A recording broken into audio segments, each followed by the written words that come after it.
Hey guys, tonight we drift to a world built on sunlight and silence, where the air tastes faintly of dust and the Nile gleams like a mirror of molten bronze. You're lying on the edge of ancient Egypt, thousands of years before clocks, before minutes even had names, when the rhythm of life is written in the pulse of water. The reeds rustle, a heron calls somewhere in the mist, and the first soft orange glow of dawn spreads across the horizon.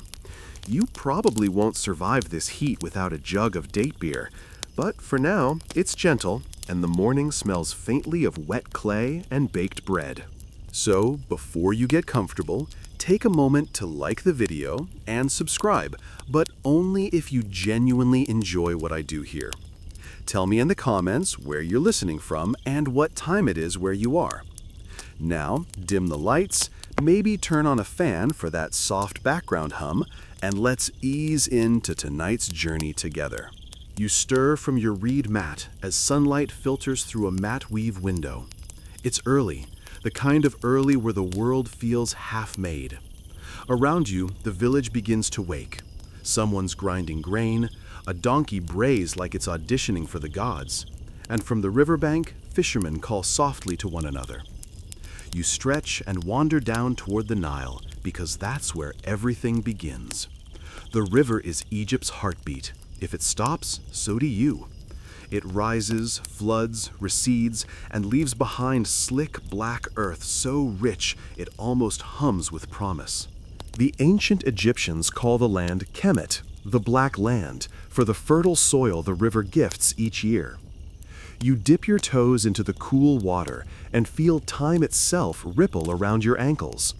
There's no calendar on the wall, no digital ping to remind you of appointments. Instead, your whole sense of time is wrapped around the river's mood. When the flood comes, it's planting time. When the waters retreat, it's harvest. You could say the Nile is the first calendar, liquid, unpredictable, but oddly reliable in its yearly rhythm. As you watch the slow swirl of silt and water, someone nearby murmurs about the coming flood. They say it will arrive soon because the water is a little darker, the current slightly faster. That's how people know things here, by noticing. Not by counting days, but by feeling patterns. It's both poetic and mildly terrifying, like relying on your cat to predict the weather. You squint at the horizon and see a faint shimmer above the desert. Somewhere far beyond those dunes, rain has fallen in lands you'll never visit, feeding the river that will soon transform everything around you. The farmers prepare their tools, priests prepare their prayers. Life in Egypt is an elegant waiting game. Here's a fact that still impresses modern historians. Ancient Egypt's entire agricultural system functioned without what we'd call dates. People didn't say, "See you in May." They said, "See you when the water's high." The seasons had names tied to action. Achet, the flooding. Peret, the growing. Shemu, the harvest. Time wasn't abstract. It was physical. You could feel it under your bare feet. But of course, humans being humans, someone eventually wanted more precision. Maybe a scribe got tired of guessing how long the barley takes to ripen, or maybe some ambitious priest needed to coordinate temple rituals more neatly.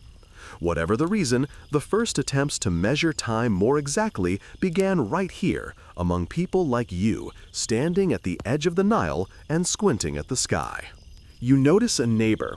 Let's call him Menes, because every Egyptian story has at least one Menes, scratching marks on a pot shard. He's counting something, perhaps days between floods, or moons rising over the palms. He doesn't know it yet, but he's participating in the slow birth of history's first structured calendar, and probably getting sunburned while doing it. Historians still argue whether this early observation began as a religious duty or as practical bookkeeping. Was it about pleasing the gods, or about knowing when your wheat would sprout? Maybe both. The Egyptians never liked separating the sacred from the everyday. Planting and praying were often the same thing. You glance up and see temple spires in the distance, faint against the morning haze. From there, priests keep careful watch over the heavens. They note when stars appear just before dawn, when the moon vanishes, when shadows shorten. To them, these aren't astronomical curiosities, they're divine hints. Every shift in the sky means something for the land below. A mainstream historical fact here: by around 3000 BCE, Egyptians were already observing the sky systematically, tracking both lunar and solar cycles with astonishing consistency. Their survival depended on understanding when the Nile would rise, and so their priests became proto-astronomers. And with each generation, these observations turned into memory, then into measurement. But there's a quirkier tidbit that doesn't make it into most textbooks. Some evidence suggests that ordinary people used simple shadow diaries, marking the lengths of shadows on a wall or tree, to gauge the time of year. Imagine leaning against your mud brick house, sipping barley beer and saying, the goat's shadow is shorter today, must be near harvest. Primitive? Maybe. Endearing? Absolutely. As the sun climbs higher, you can feel how everything here depends on light. Even your body seems tuned to it. There are no curtains, no electric glow, no artificial divide between day and night. You wake with the dawn and sleep when the stars take over. Time is circular, not linear, a pattern that repeats with the faithfulness of the river's flow. But you can sense change brewing, can't you? The more people trade, build, and write, the more they need shared reference points. Merchants from one village need to know when another will have grain ready. Temples need to coordinate festivals across the kingdom. The rhythm of the Nile is dependable, but it isn't exact enough for a growing civilization. You can almost hear the quiet scratching of scribes trying to turn that rhythm into numbers. A gentle breeze carries the smell of lotus and fish. The surface of the Nile flickers gold now, and you catch your reflection, just a vague outline in the water, shimmering beside papyrus stalks. For a fleeting second, you realize that reflection is what the Egyptians themselves were chasing, a reflection of the heavens, captured in human language. The first calendars weren't inventions so much as mirrors, attempts to imitate the cosmic order they believed the gods had set in motion. And yet, for all that spiritual grandeur, you can't help smiling at the irony. The whole system depends on mud and mosquitoes. A single bad flood can ruin the entire year's plan. The people of the Nile learned humility from that uncertainty. They couldn't control time, but they could listen to it. As midday heat starts pressing down like a heavy blanket, you wander back through the fields. The workers have stopped to rest under date palms. Someone's playing a slow tune on a reed flute, haunting and sweet, the kind of sound that makes even the sun seem to pause. You lie back in the shade, staring up at a sky so wide it almost feels endless. Somewhere out there, among the scattered clouds, the seeds of the Egyptian calendar are already taking root. They'll grow quietly, century by century, refined by priests, observed by astronomers, debated by scribes, and eventually carved into stone. But for now, time is still soft and fluid, like the Nile before it finds its banks. You close your eyes. You can hear the river lapping, smell the sweet decay of wet plants, feel the slow turn of the earth beneath your back.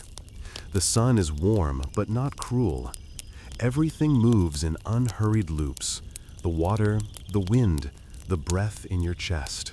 Somewhere nearby, someone mutters a small prayer to Hapi, god of the flood, asking him to return soon. You think, maybe he always does. Maybe that's what time really is, an eternal return, patient and inevitable. You drift, suspended between waking and sleep, while the first calendar quietly begins to form, not in ink, not in stone, but in the rhythm of the world around you. The next morning hums with the same slow rhythm, though you notice it now, the subtle cadence that the river hums beneath everything. You wake before dawn, stirred not by an alarm, but by the chorus of frogs croaking in wet reeds and the faint shuffle of your neighbor already hauling baskets toward the water. You stretch, feeling the cool sand beneath your feet, and wander out to watch the mist lift from the Nile's surface. The air smells like wet earth and smoke from last night's fires. People here talk about the Nile the way others talk about their families, with affection, superstition, and mild exasperation. It's a moody relative, generous most of the time, but when it withholds its flood, everything unravels. You lean on your knees and watch a farmer drive a wooden pole into the mud, marking how far the water has risen since yesterday. His son scratches notches into the pole with a flint knife. They're not counting days, they're counting patience. In this world, the Nile is the first clock. Every year, around mid-July by our modern measure, the river begins to swell, fed by rains thousands of miles away in the Ethiopian highlands. To the Egyptians, this wasn't meteorology, it was divine rhythm. The flood came because it was time for the flood to come. No further explanation needed. You squint and realize how everything in this society revolves around that rhythm. You can hear it in the marketplace chatter, fishmongers talking about the high water soon, the same way we talk about next month.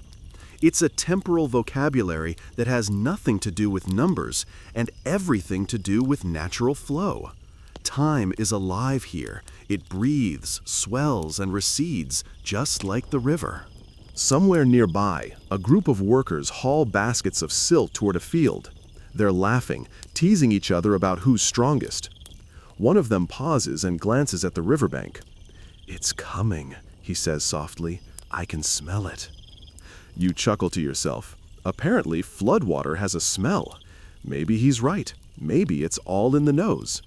Either way, this kind of instinct is how ancient Egyptians first began tracking the year, not by celestial mathematics, but by the tangible signs around them.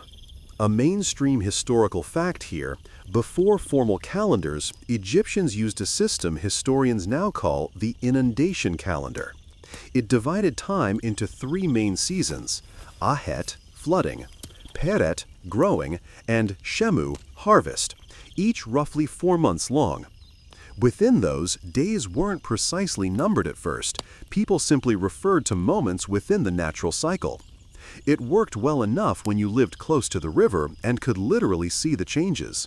You watch as a small crowd gathers near a nilometer, a primitive water gauge carved into a stone stairway leading down to the river.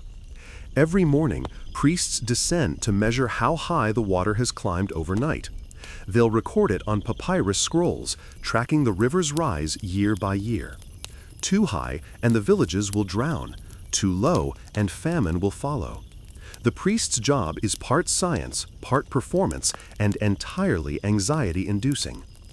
You find yourself quietly impressed by the system's simplicity. The Nile does the talking, and people just listen. There's something soothing about that, almost romantic, in a muddy kind of way. But then again, it's not perfect. The flood doesn't always come on cue, and when it doesn't, everyone scrambles. Imagine waiting for your paycheck, but it's delivered by a river with mood swings.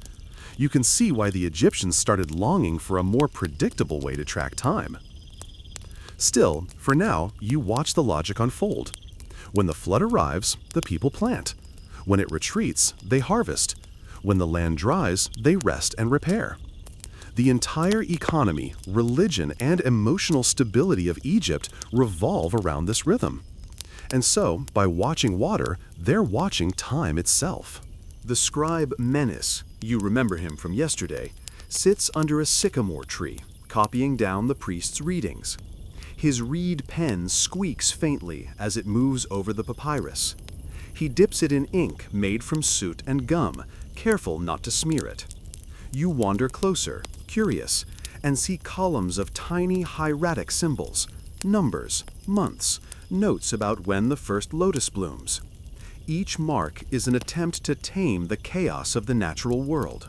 A fringe tidbit you might enjoy: archaeologists have found early calendars etched into animal bones and fragments of pottery, suggesting that even before hieroglyphic writing was formalized, Egyptians were counting days using tally marks, perhaps to track menstrual cycles, moon phases, or harvest intervals.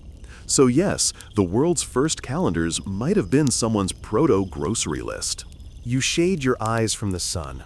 The landscape glows. Endless ripples of tawny fields, palm shadows stretching long across the dirt. The flood season transforms everything. New silt piles up, fish swarm into temporary pools, and crocodiles bask lazily near the banks like living statues. You remember that, to the Egyptians, crocodiles aren't just reptiles. They're the embodiment of Sobek, a powerful deity of fertility and water. In this world, time isn't separate from religion. It's one of its faces.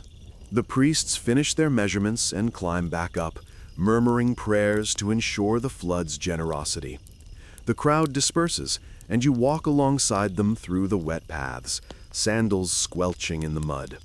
Someone jokes that if the river rises another cubit, their house will float to Thebes. You laugh. Gallows humor is apparently timeless.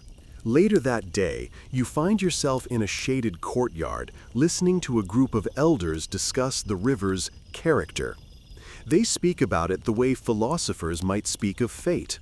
One argues that the Nile is consistent because it's ruled by divine order, ma'at, the balance that keeps the universe steady. Another shakes his head, insisting that it's chaos, barely disguised as order. Historians still argue whether these early philosophical musings influenced later Egyptian religion or simply reflected practical anxiety. You sip your beer and decide both could be true. The afternoon wears on. You can hear the low rumble of cattle, the soft swish of grain winnowing, the distant laughter of children chasing one another between drying fish racks.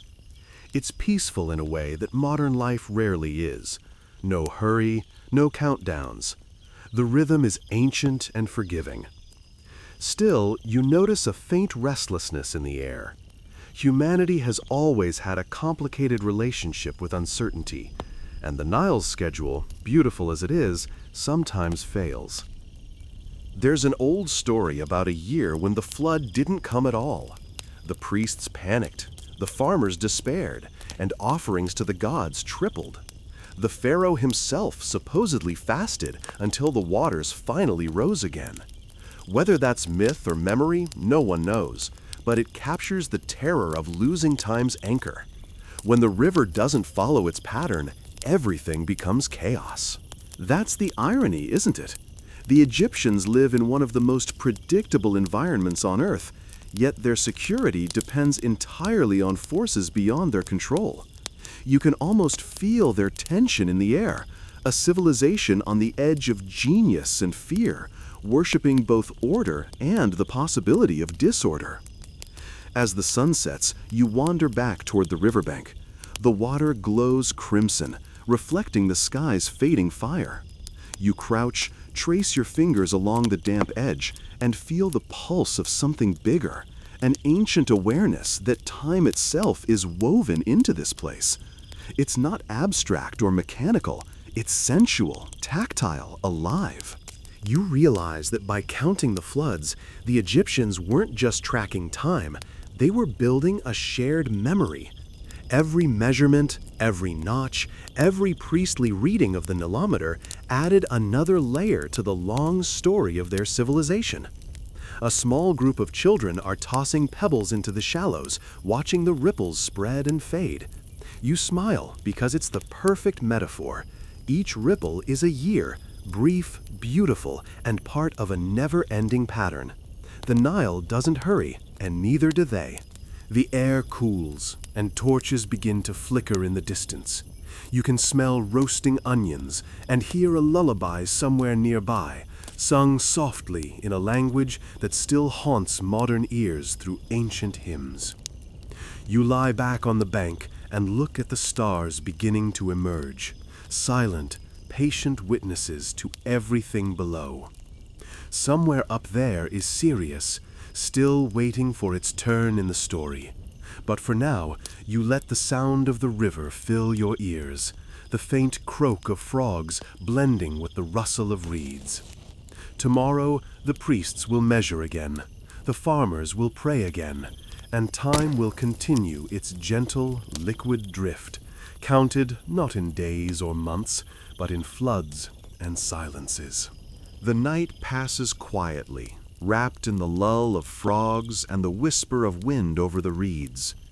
By dawn, a silvery mist blankets the fields, and you wake to find the moon still hanging stubbornly above the Nile, thin and pale, like it hasn't quite decided to go home yet. You stretch, rubbing your eyes, and realize that while the river keeps its slow and steady rhythm, the sky tells a different kind of story. This morning, everyone seems to be looking upward. The priests at the temple are already out with their tools, simple rods and cords used to track the moon's path. You wander closer, curious, and find them marking the fading curve of that reluctant moon on a clay tablet. One of them, an older man with a voice like sandpaper and honey, tells you they're trying to measure time by the moon's phases now. He looks proud, though you notice the frown lines deepening on his forehead. You watch the last sliver of moon vanish into daylight and realize how strange this experiment must have been. Counting moons seems logical, you can see them after all, but logic has a funny way of slipping through your fingers when crops and gods are involved. The Egyptian moon, like all moons, is fickle. Its cycles shift, its timing drifts. Some months last 29 days, others 30. You can almost hear the frustration in the scribes' scratching pens as they try to fit the moon's moods into the river's precision. Still, they try. That's what people do. We try to box up the infinite. You walk among them, feeling the heat already rising from the stones, and listen as they explain their plan. 12 lunar months, each measured from one new moon to the next. It sounds neat until you realize the year they've built this way is too short, about 11 days shorter than the true solar year. That's fine for a while, but slowly the months start slipping out of sync with the seasons. Before long, the harvest festival lands in the middle of the flood, and the flood prayers happen under a clear, dry sky. Awkward.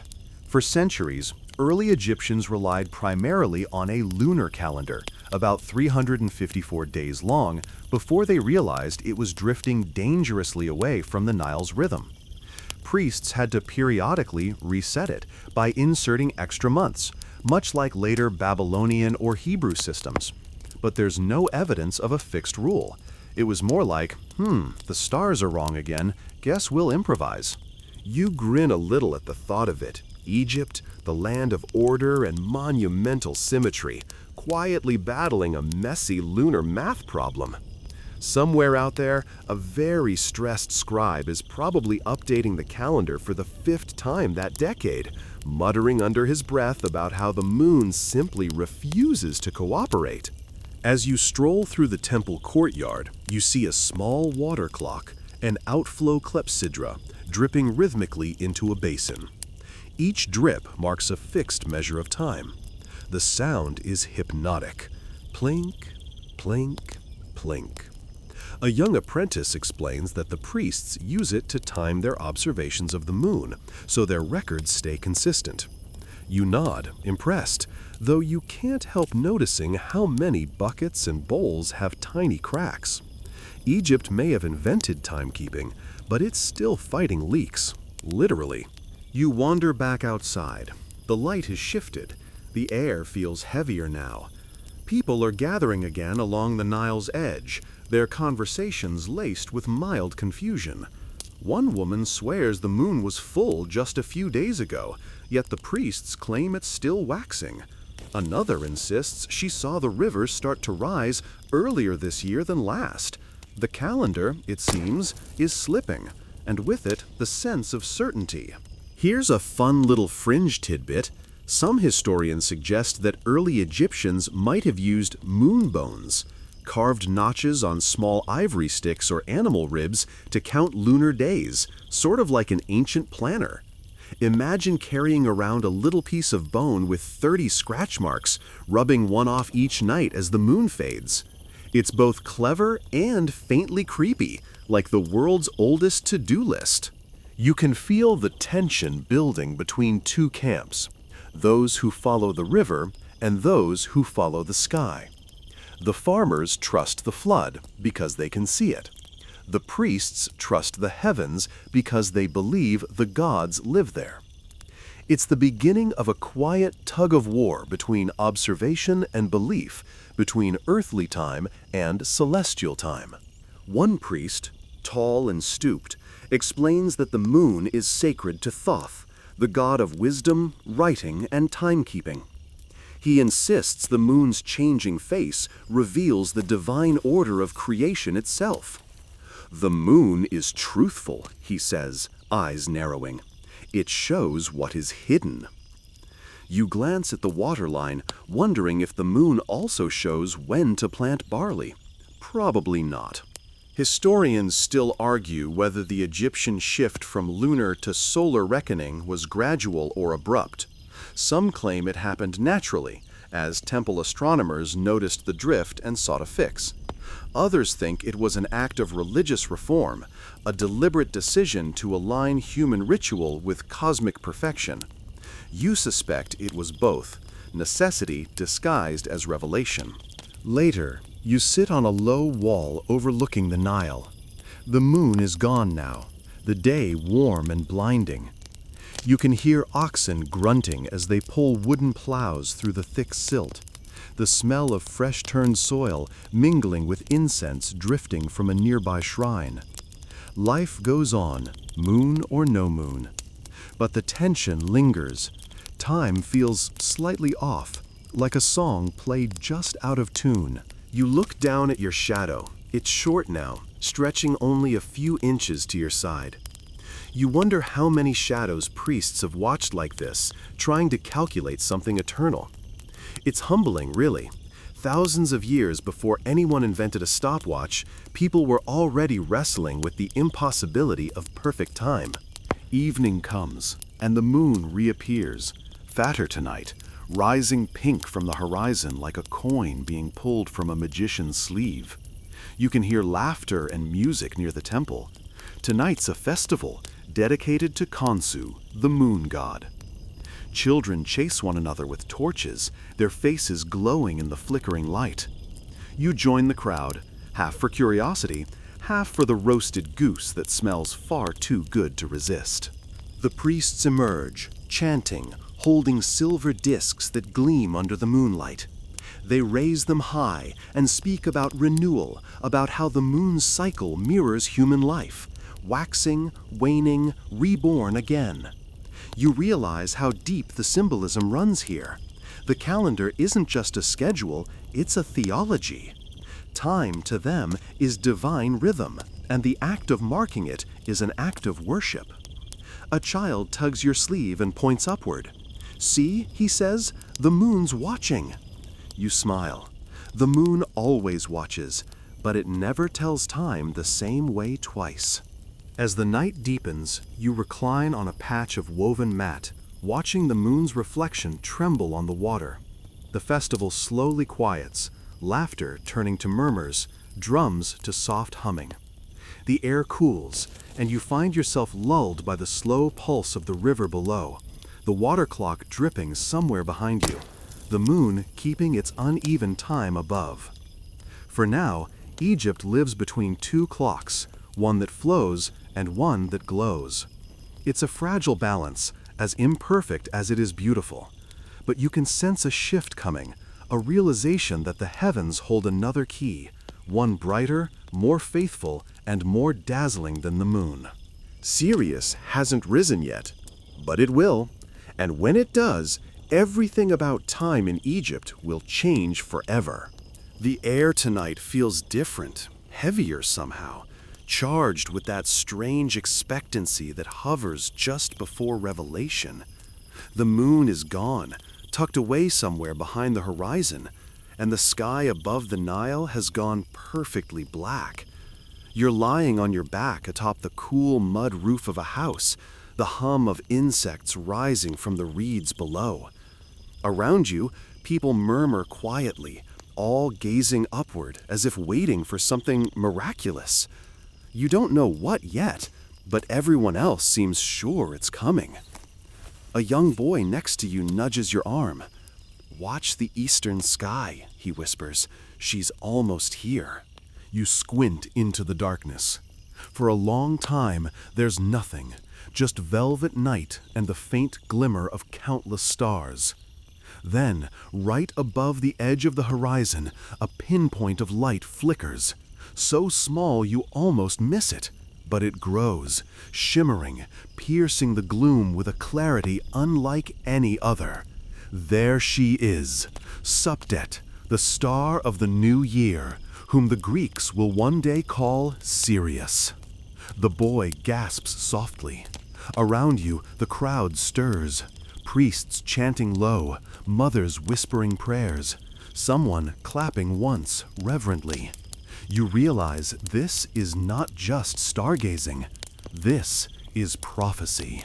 Each year, just before dawn in midsummer, the star Sopdet rises in the east at nearly the same time the Nile begins its annual flood. That coincidence, so precise, so dependable, will become the foundation for Egypt's first true solar calendar. You feel a thrill ripple through the air, as if the universe itself has just clicked into alignment. The priests have been waiting for this for weeks, maybe months. They call it the heliacal rising of Sopdet, the moment when she first appears on the horizon just before the sunrise. It's brief and fleeting, gone within minutes, but it's enough. To them, that single spark confirms that the gods are keeping their promise. The river will rise, the crops will grow, the cycle continues. A mainstream historical fact, the heliacal rising of Sirius really did coincide with the annual inundation of the Nile, an astronomical alignment so consistent that Egyptians built their civil year around it, starting each new year when Sirius first appeared. It's one of the earliest known examples of humans synchronizing a calendar with both celestial and environmental events. The priests raise their arms, faces bathed in the faint glow of the rising star. One calls out a hymn to Sopdet, the celestial herald of Isis, goddess of fertility and rebirth. "She comes," they chant, "bringer of the flood, mother of renewal." You can feel the crowd's relief, as if they've all been holding their breath for weeks and can finally exhale.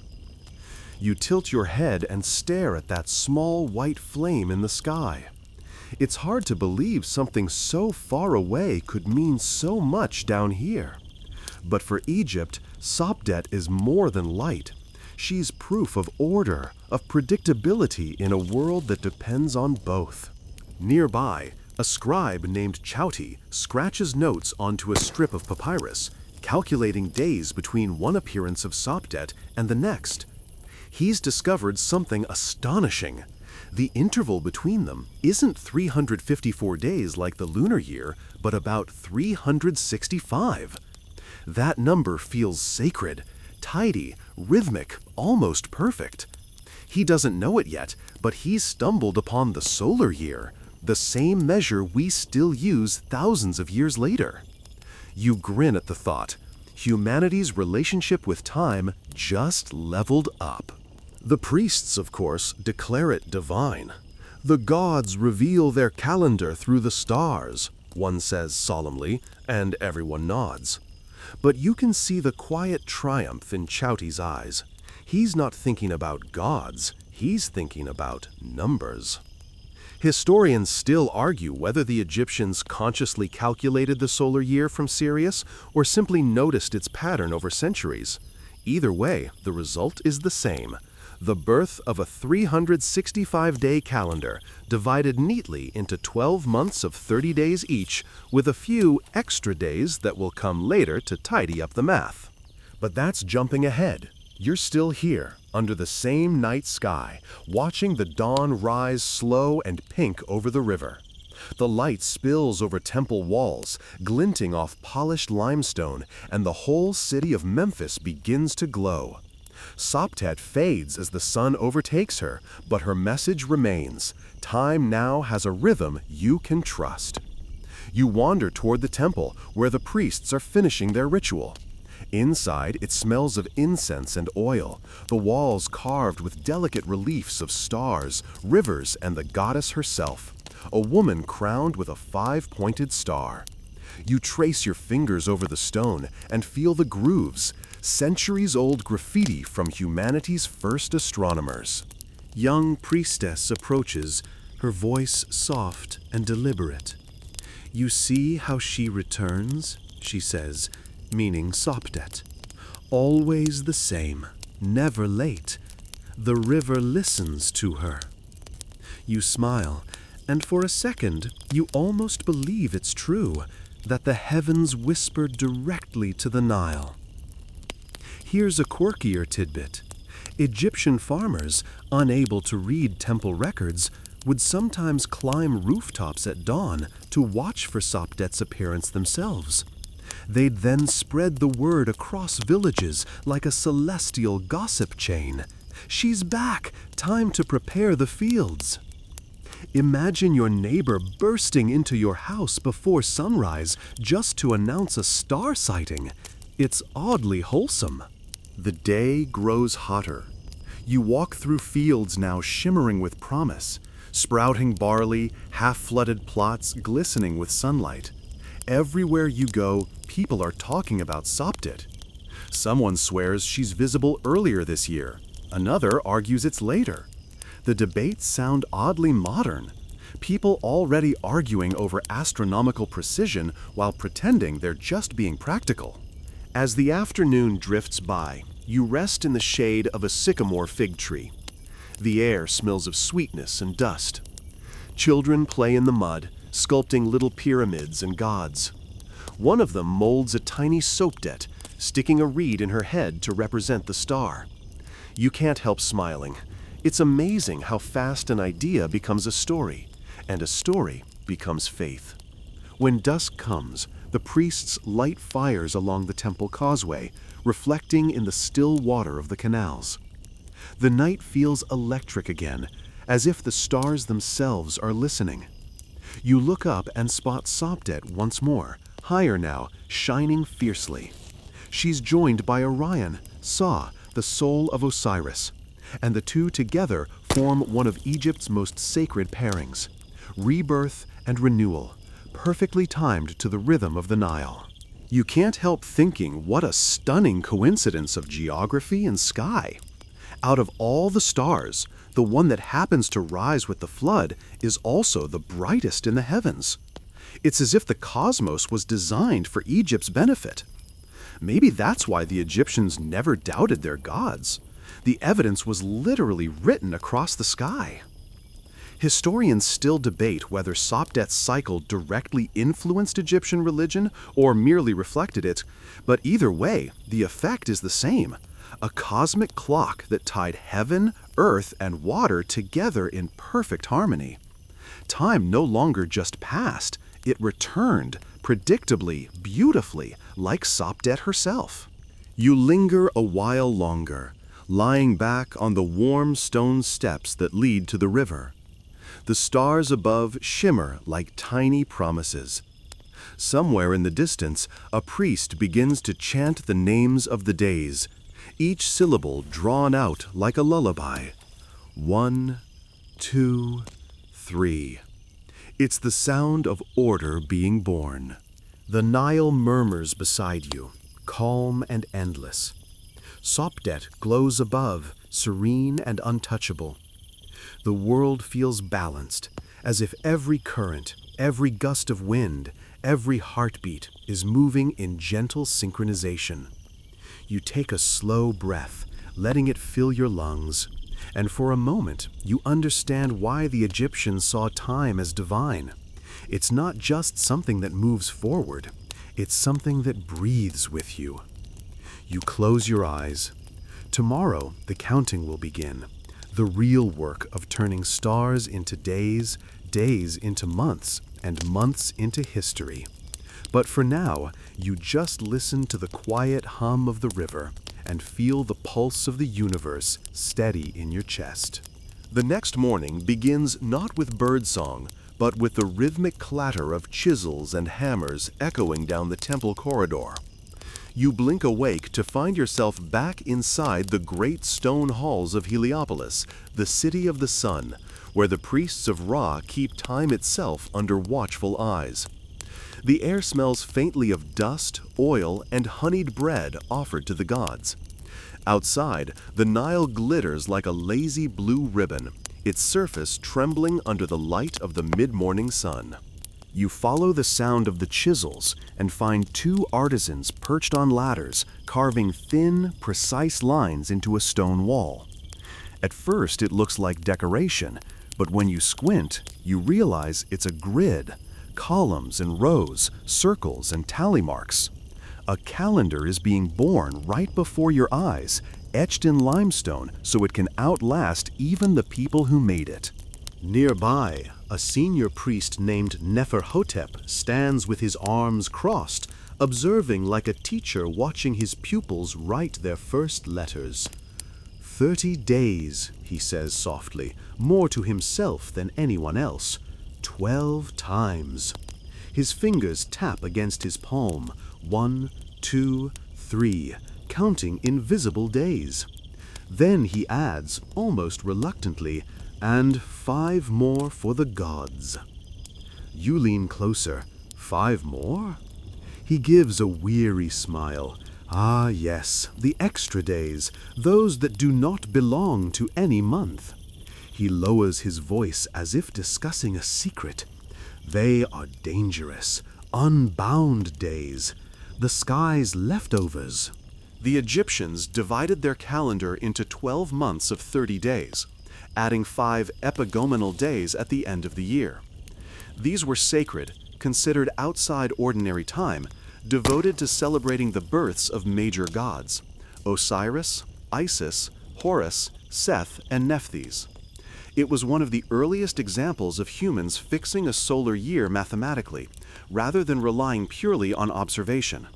As Neferhotep speaks, you watch scribes nearby using reed pens dipped in soot ink to copy the calendar onto fresh papyrus. Each day has its own tiny hieroglyph, tiny suns, stars, birds, and eyes, each meant to guide farmers, builders, and priests alike. You run your fingers across one of the scrolls. The ink is still wet, and for a moment you can almost feel the pulse of civilization pressing through it. But not everyone is convinced this new calendar is a good idea. In the corner, a younger acolyte argues with an older astronomer. The moon should rule the months, the acolyte insists. It's what we've always known. The people can see it. It tells them when to plant. The astronomer, his eyes clouded with age and wisdom, shakes his head. The moon deceives. It slips away. It makes fools of farmers and fools of kings. The sun is truth. You watch them go back and forth for several minutes, neither willing to yield. Historians still argue whether this internal conflict between solar and lunar reckoning truly divided Egypt's priesthood, or if it was simply a slow transition over generations. What's clear is that both systems coexisted for centuries, one guiding religious rituals, the other managing agriculture and governance. You wander outside the temple into the courtyard. The light here is merciless, flattening shadows into narrow strips under the colonnade. A small group of farmers has gathered, squatting on their heels as a priest explains how to use the new system. He holds up a wooden board with the 12 months carved into it, each represented by a symbol: Thoth for wisdom, Pyope for abundance, Koyak for sowing, Tibi for rain. The farmers nod politely, though most seem lost. One of them, a wiry man with cracked hands, leans over to you. So now we have to count days for the gods, he mutters, as if the river cares about our scratches on a wall. You can't help smiling. Some skepticism never changes. Even in 3000 BCE, someone was already complaining about bureaucrats inventing new paperwork. Still, the system works. Over time, the pattern of the Nile floods begins to match the rhythm of the months almost perfectly. The farmers start to rely on the priestly predictions, planting when the temple calendar says to, harvesting when the sun god's chart gives the sign. It feels miraculous, science masquerading as magic. Later that afternoon, you're invited into a smaller chamber where Neferhotep and his assistants are preparing the final 5 festival days. The walls are painted with vivid scenes: Isis nursing the infant Horus, Seth striding angrily across the desert, Osiris crowned with green reeds, the cycle of gods mirroring the cycle of seasons. Each of these extra days, Neferhotep explains, belongs to a god born outside of time. We celebrate their birth before we begin again. You can see why these 5 extra days might feel strange. They don't belong to the months, so they hang in a kind of limbo, both part of the year and apart from it. It's oddly poetic, like an ancient version of leap days, but wrapped in cosmic drama. A quirky historical tidbit: some Egyptians believed the epagomenal days were unlucky and that you should avoid certain activities, like starting a journey or cutting your hair, until the new year officially began. The logic was, the gods are busy being born, best not to bother them. Honestly, fair point.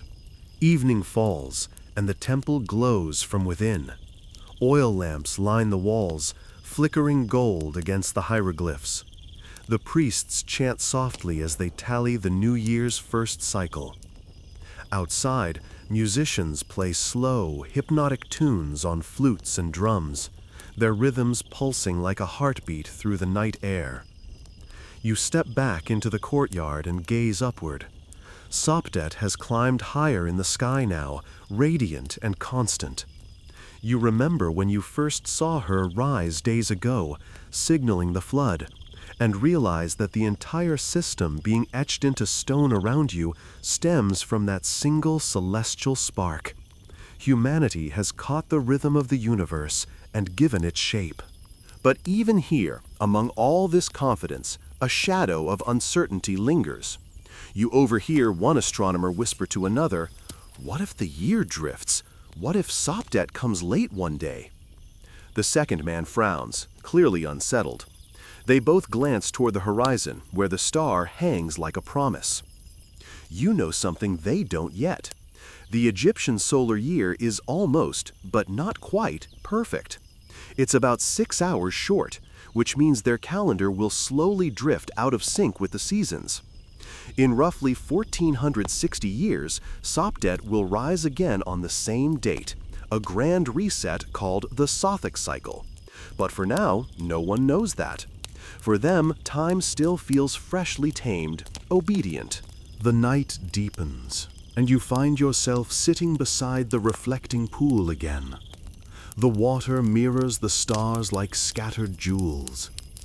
You dip your hand in. It's cool and silky, the faint current tickling your palm. Somewhere nearby, a priest is reciting a hymn to Thoth, the god of wisdom and writing, patron of calendars and scribes. Thoth measures what the sun sees, he says, voice low and melodic. He divides the year. He writes the names of the days. He records what men forget. You watch as the reflection of the moon trembles across the water, and you think about how this new way of keeping time will change everything: planting, taxation, temple rituals, even birthdays. It's the first bureaucracy of the cosmos, the first spreadsheet, if you will. There's a small comfort in it, too. In a world of floods and droughts, of sandstorms and death, the calendar gives shape to uncertainty. You know when to hope and when to rest. You know that the gods will return, that Sopdet will rise, that the Nile will swell again. A child nearby tosses a pebble into the pool, sending ripples through the starlight. "What happens when the days run out?" he asks his mother. "Then we start again." You lean back on your elbows and let your gaze drift skyward. The stars above Egypt feel almost close enough to touch, ancient and eternal, watching this young civilization learn the rhythm of the cosmos. You imagine time itself smiling faintly, like a patient teacher pleased with her student's first answer. Somewhere in the distance, a temple gong rings 3 times, the official announcement that the first solar year has begun. A soft cheer rises through the city, and for a fleeting moment you can feel it. The collective sigh of relief, the joy of order, the quiet satisfaction of having caught eternity in the net of human thought. And just like that, the Egyptians begin to live not only in time, but with it. You wake before dawn, the air cool and heavy with the smell of wet earth. The floodwaters have begun to retreat, leaving behind soft ribbons of black silt along the banks, thick, glistening, and full of promise. Around you, the entire countryside stirs to life. Farmers wade barefoot into the muck, their laughter muffled by the low hum of insects. Children chase each other along the edges of the canals, and a few ibises pick through the reeds, elegant as if posing for a mural. You stretch, listening to the rhythmic squelch of feet in mud, and realize that this quiet chaos, is where the new solar calendar really earns its keep. The priests may have carved the months into temple walls, but it's the farmers who must live by them. The calendar's order now governs everything: when to till, when to sow, when to rest. Each of the 3 great Egyptian seasons, Achet, inundation, Peret, growth, and Shemu, harvest, unfolds like chapters in a story written by the sun and the Nile together. It's an elegant dance, even if no one quite remembers who's leading. You wade closer to a group of farmers loading baskets with freshly dredged soil. One of them grins, showing a few missing teeth. "The priests say we're in Peret now," he says. "Time to plant. The flood's done its work."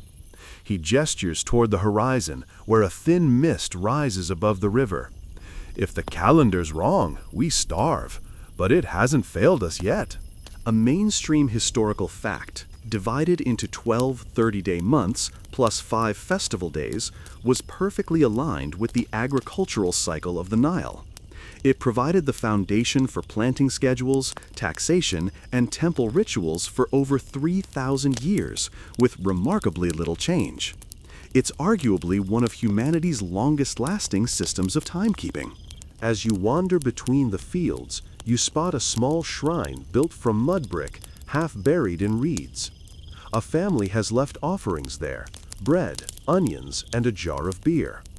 The head of the household kneels, murmuring thanks to Hapi, the god of the Nile. You can't help but admire it, this blending of faith and practicality, of divine gratitude and agricultural science. The Egyptians didn't see a line between them. To plant by the calendar wasn't just smart, it was sacred. Farther along the canal, you meet a tax collector perched on a low stool, scribbling notes onto a palm leaf scroll. He eyes the farmers like a cat watching a bird. "The harvest looks good," he says, without looking up. "That means the temple will get its share. The gods must eat too." You can almost feel the collective groan ripple through the farmers, though no one dares say anything. Taxes, apparently, are as old as time. One of the younger farmers whispers to you as he lifts his basket, "The priests claim the calendar was made for the gods, but somehow it always seems to help them count our grain." He grins, then quickly goes back to work before the collector notices. You can't help but chuckle. Bureaucracy may be eternal, but sarcasm is even older. A quirky tidbit slips into your mind.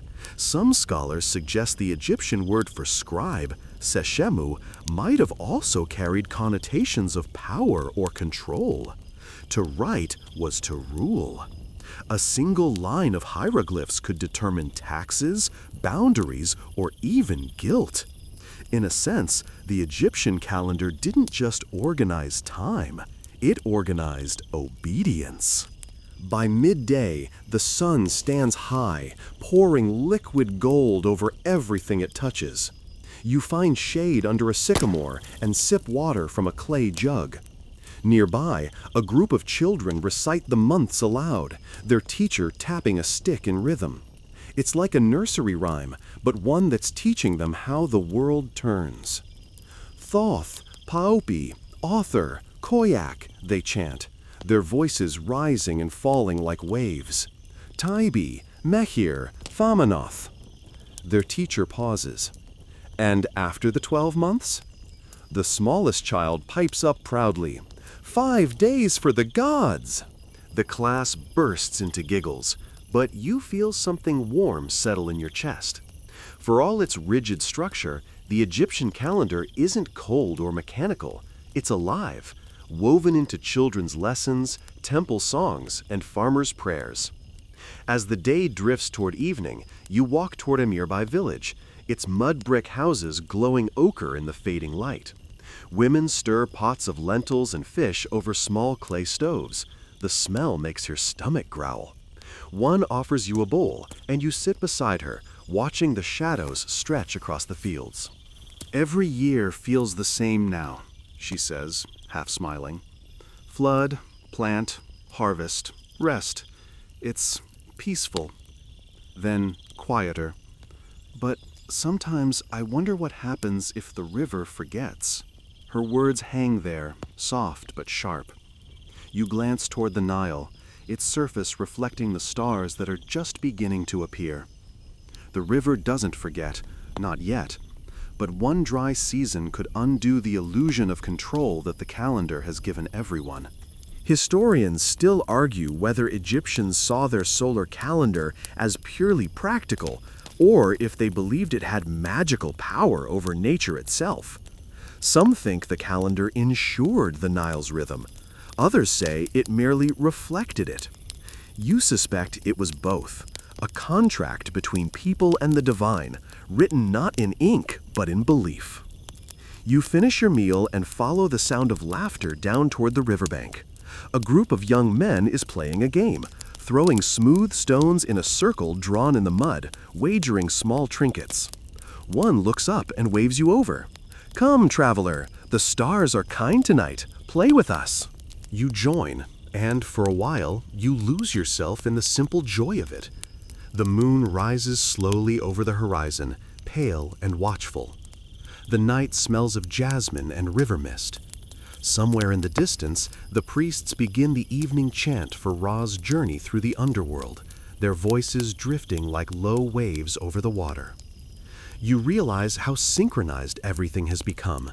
The work, the worship, the leisure, all bound to the rhythm of the sun. Even the people's jokes are timed by it. Someone says, "Don't bet too late, or Ra will catch you asleep and tax your dreams." The group roars with laughter. When you finally wander away, the night is deep and calm. You lie back on a small rise above the fields, the earth cool beneath you. Fireflies pulse in lazy spirals, and in the distance, you can hear the croak of frogs and the faint ripple of water through irrigation canals. You think about how far they've come, the moon watchers of the past now replaced by sun priests, the shifting chaos of lunar months now molded into a steady, predictable year. Time no longer feels like a wild river. It's a measured stream, channeled and contained. And yet, beneath it all, there's still that question. What happens when the river forgets? You close your eyes, letting the sounds of the night wash over you. The calendar may promise certainty, but you can feel, somewhere in the quiet pulse of the earth, that nature always keeps the final word. The crickets sing, the water sighs, the stars shimmer, steady and indifferent, as you drift toward sleep beneath their ancient gaze, half in this world, half in the rhythm of eternity. The morning begins with an unexpected chill, the kind that creeps up your arms and makes you pull your shawl tighter. The Nile is low this season, too low. You stand at the edge of the embankment, staring at the dark water curling sluggishly around the reeds. The air is different today, quieter, tenser. You can hear whispers traveling between farmers like wind through papyrus. The calendar says the flood should have arrived 3 weeks ago, but the river disagrees. You look up and spot a group of temple astronomers gathered on the roof of a nearby shrine.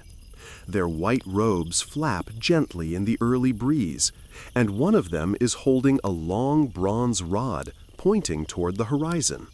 Another scribbles notes on a tablet. They're tracking the stars again, hoping the heavens might explain why the river is late. The Egyptian calendar, though remarkably precise for its time, didn't account for the quarter-day difference between its 365 days and the true solar year of 365.25 days. Over centuries, this created a gradual drift. Festivals, floods, and harvests slowly fell out of sync. To the ancient Egyptians, who believed cosmic order, Ma'at, governed everything from floods to pharaohs, this drift wasn't just inconvenient, it was unnerving. From where you stand, you can see anxiety rippling through the village. The farmers hover near the canal, staring at the still water. Some mutter prayers under their breath, others kick at the dry earth in frustration. You catch fragments of conversation. Happy is angry. The priests miscounted. Maybe the star came too early this year. You climb the slope toward the temple and find Neferhotep again, older now, his once dark hair streaked with gray. He's surrounded by scrolls and diagrams, rows of stars, circles of time. His hands tremble slightly as he points to one papyrus.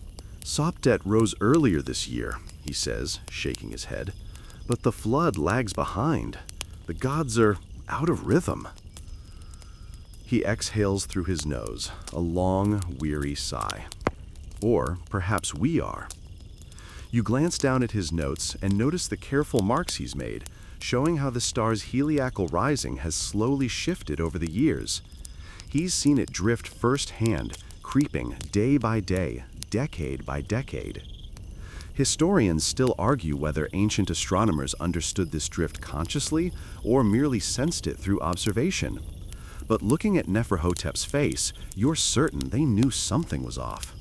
They could see the pattern slipping, like a drumbeat losing its timing. He rolls up the papyrus with a grim smile. "The sun keeps perfect time," he says softly, "but our calendar forgets to listen." You step back outside, squinting at the blazing light.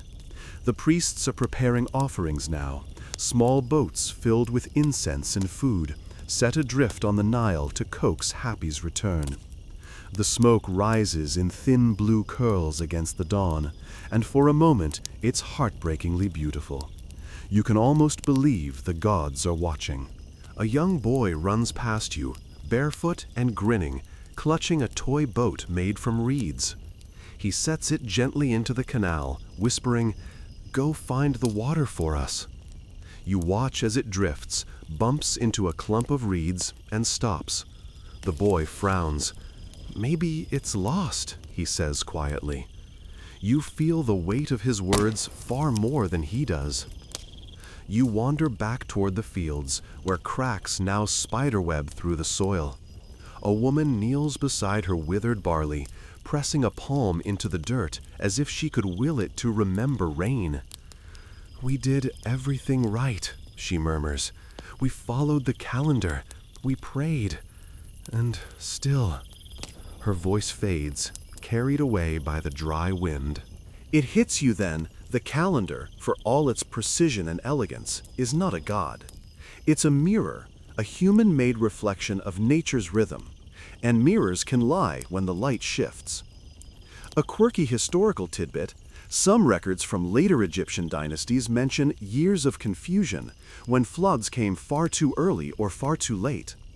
During such times, priests might quietly adjust rituals or rewrite inscriptions to make the divine order appear unbroken. It's the world's oldest example of creative accounting, but for cosmic order.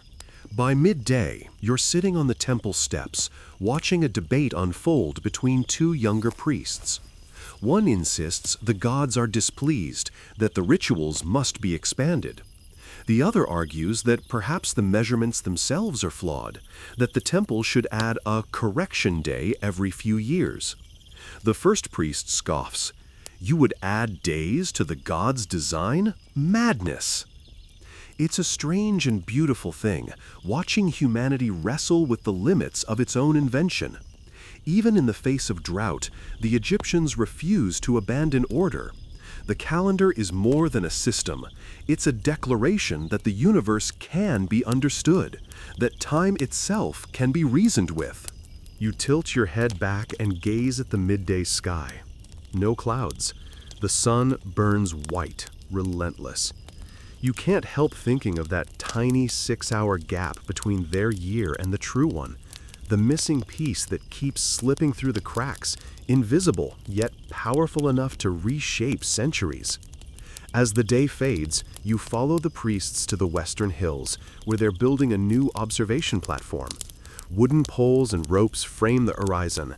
This is where they'll mark the next rising of Sobdet, hoping to predict when the flood will finally come. The scene feels almost theatrical. Men against the cosmos, measuring the sky in the hope of fixing the earth. Neferhotep joins you there, leaning heavily on his staff. The wind tugs at his robe as he says, "Every calendar is a promise, you know, a promise that the world will keep repeating itself." He pauses, eyes narrowing at the horizon. But the world loves to break its promises. You don't answer. You both stand in silence, watching the last light of the sun fade into indigo.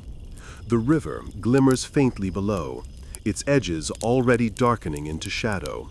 The frogs are silent tonight. Even the wind feels uncertain. And then, just as the first stars blink awake, you see it. A thin line of silver light tracing the eastern horizon. Sobdet. She's here again, steady and bright, as if she never drifted at all.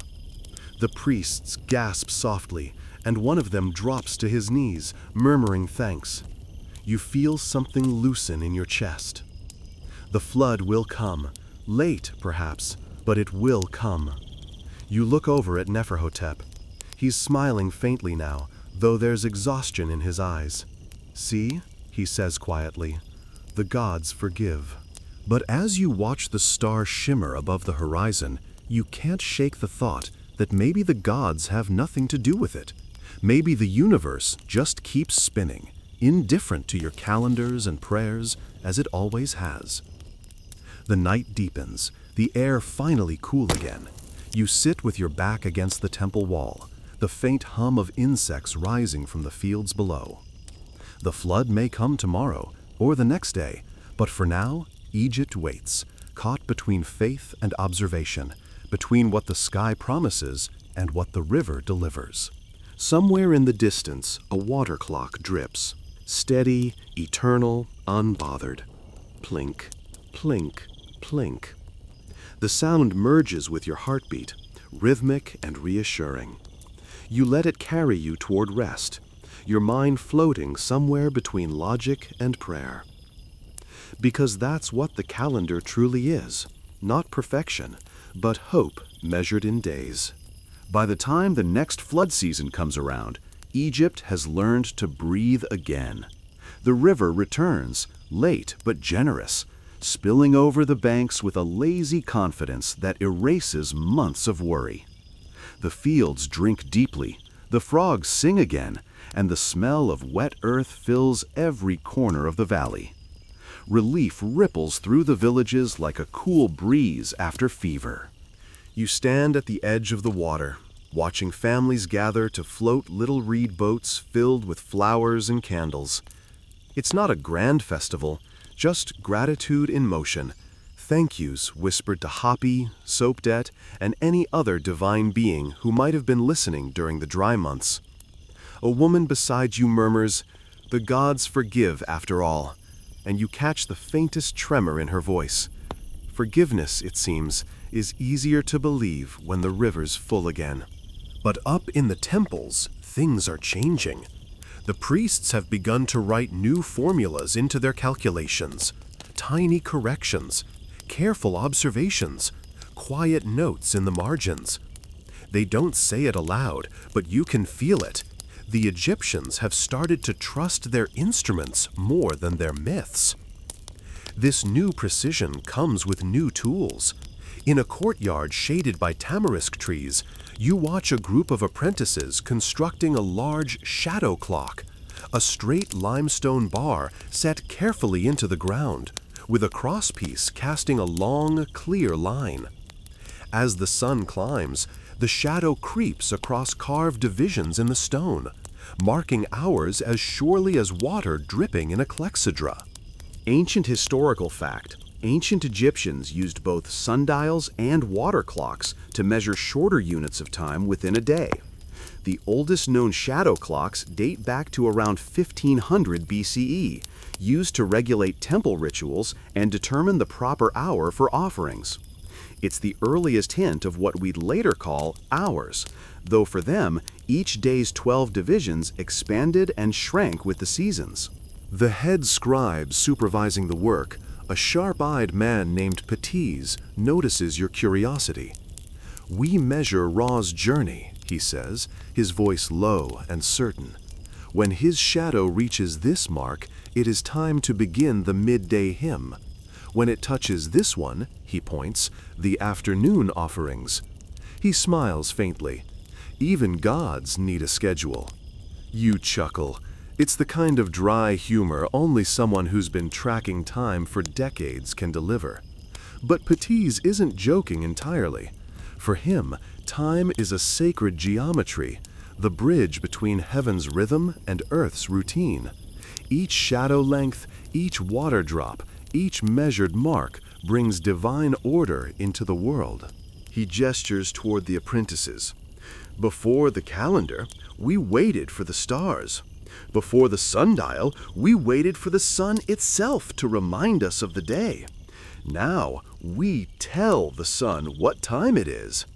He grins at his own boldness, then glances around, as if worried the gods might overhear. You wander through the temple's inner chambers, where the walls are crowded with inscriptions, rows of numbers, symbols, and star diagrams. The ceilings are painted midnight blue, dotted with golden constellations. It's both science and devotion in one stroke. One corner of the chamber catches your eye, a table covered with ivory strips carved with tiny marks and notations. A young woman sits beside them, her fingers tracing the symbols. "These are star tables," she explains softly. "We record when each star rises and sets. Every 10 days, a new one rises in the east. When we've seen 36 of them, the year ends." The Egyptians divided the night sky into 36 decans, star groups that rose consecutively every 10 days. They used these to track not only time at night, but also the progression of the year. The system was so precise that later astronomers, including those in Greece and Rome, adopted and refined it for their own celestial calendars. You glance at the Deccan chart and can't help marveling. The Egyptians are not just marking time now, they're mapping it, stitching it across the heavens like a tapestry. What began as guessing the flood's return has evolved into predicting the cosmos. Still, for every leap forward, there's a tremor of doubt. One of the younger scribes mutters under his breath as he copies a table. "If we know so much, why can't we stop the droughts?" He scratches harder, frustration edging into his movements. "We measure everything, but the gods still play dice." Petise, passing by, overhears and replies without looking up. "The gods don't play dice. They write equations we can't yet read." You think about that for a while. It's the kind of sentence that sticks to your ribs. That evening, you walk beyond the temple walls, following a narrow dirt path toward the workers' quarter. The houses here are smaller, the laughter louder. A woman sings while pounding grain. A man mends a fishing net by lamplight. Above them, the stars spill across the sky, glittering like spilled salt. You lie back on a low mud brick roof, the warm clay beneath you, and stare upward. The same constellations painted inside the temple glow here, unframed, infinite. Orion, the hunter, is there, as always, known to the Egyptians as Sa, the soul of Osiris. Sopdet still shines near the horizon, her rising now meticulously predicted rather than merely awaited. It's peaceful, and yet a thought creeps in. This system, so beautifully crafted, is starting to outgrow its own mythology. The priests once said the gods made time. Now they act as if they manage it. You can almost feel the shift from faith to mathematics, gentle, unspoken, but inevitable. Historians still argue whether this blending of astronomy and theology was deliberate innovation or gradual evolution. Some believe the Egyptians never separated science from religion at all.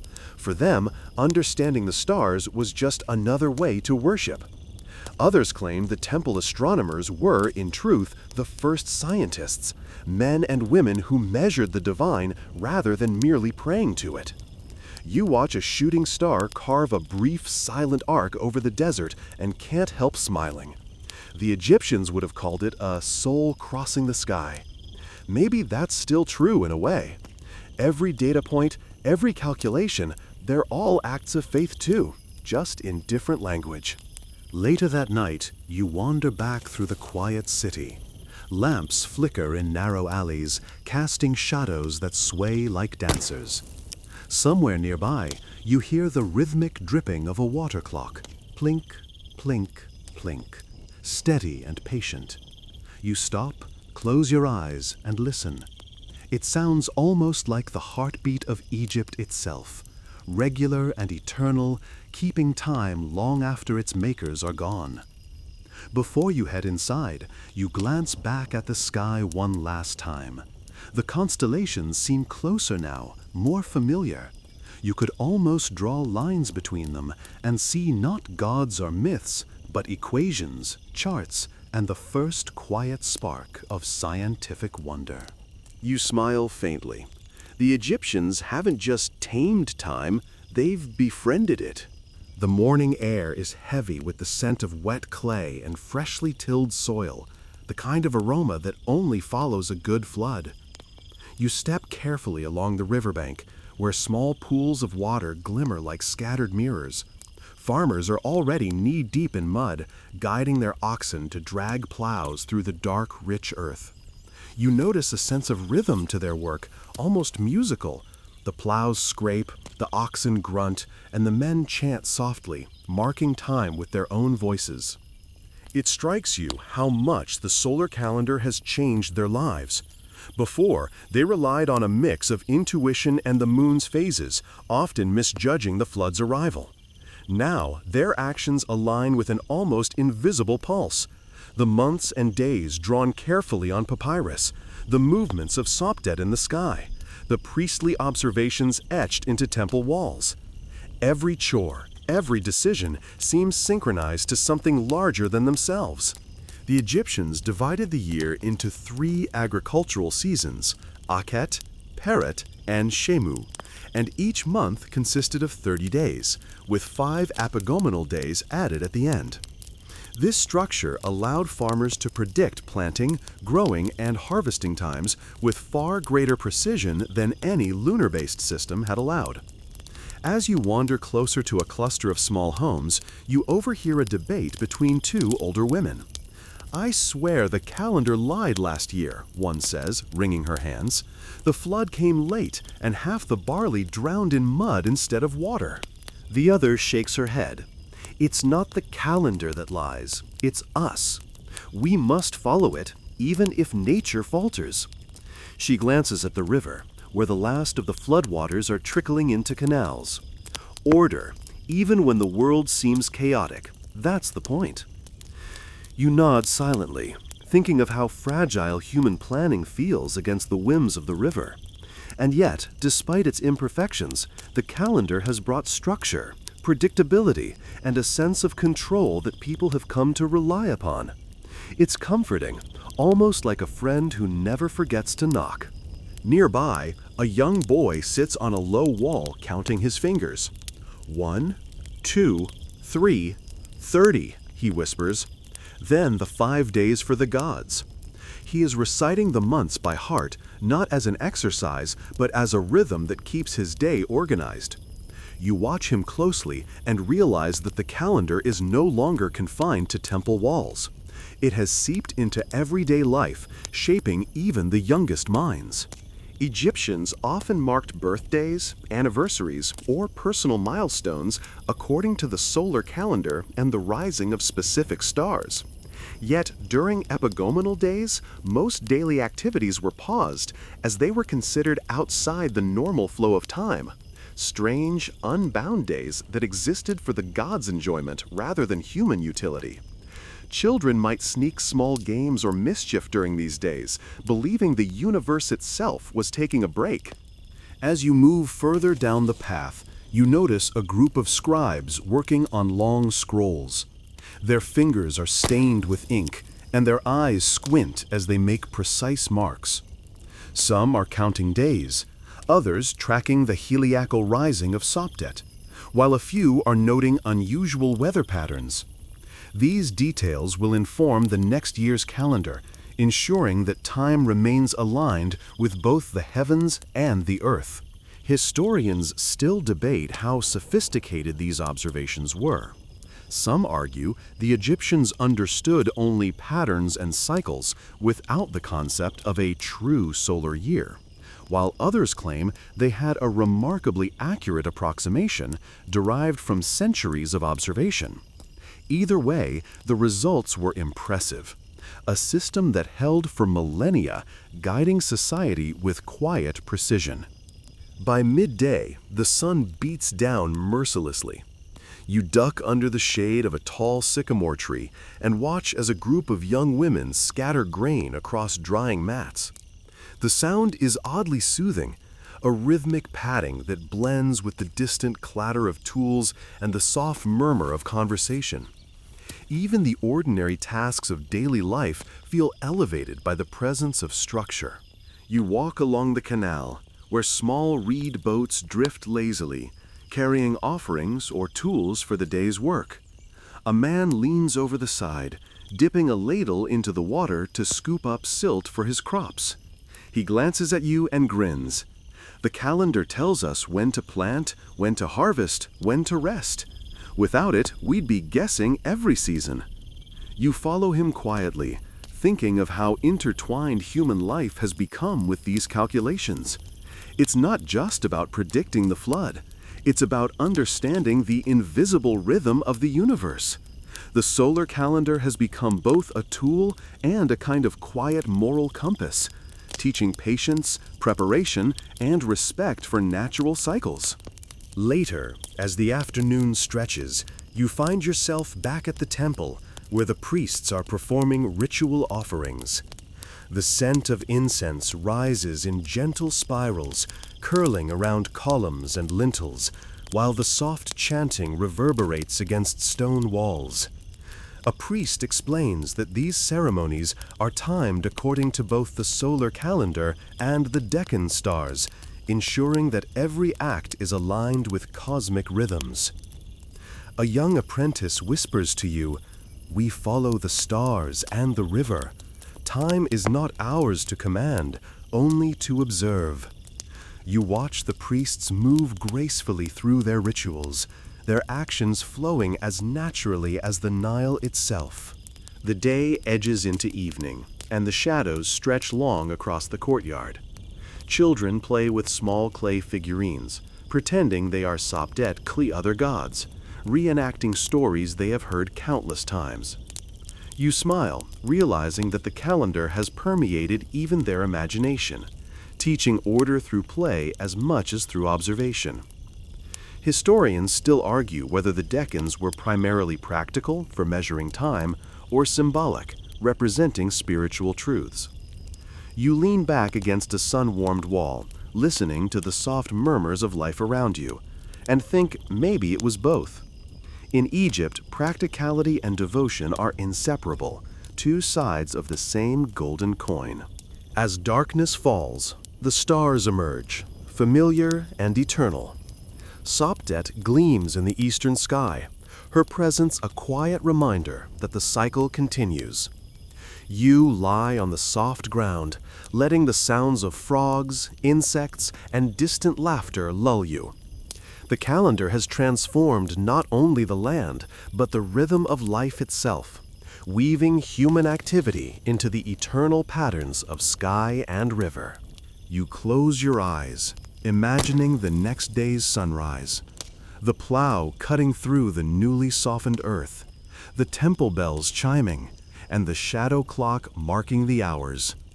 Time flows steadily now, guided by both the heavens and human hands. Imperfect but reliable, a gentle, constant rhythm for a civilization learning to live in harmony with the universe. Dawn breaks gently over the desert horizon, and you wake to the soft, golden light spilling across the village. The air smells faintly of baked clay and the lingering moisture from last night's dew.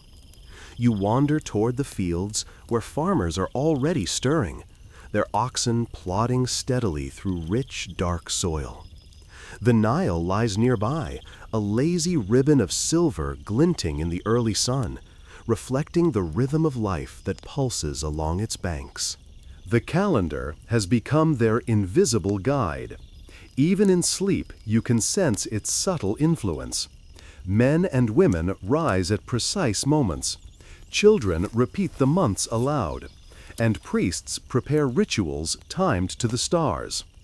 The solar year, with its 12 months and 5 epagomenal days, has shaped not only human activity, but human consciousness.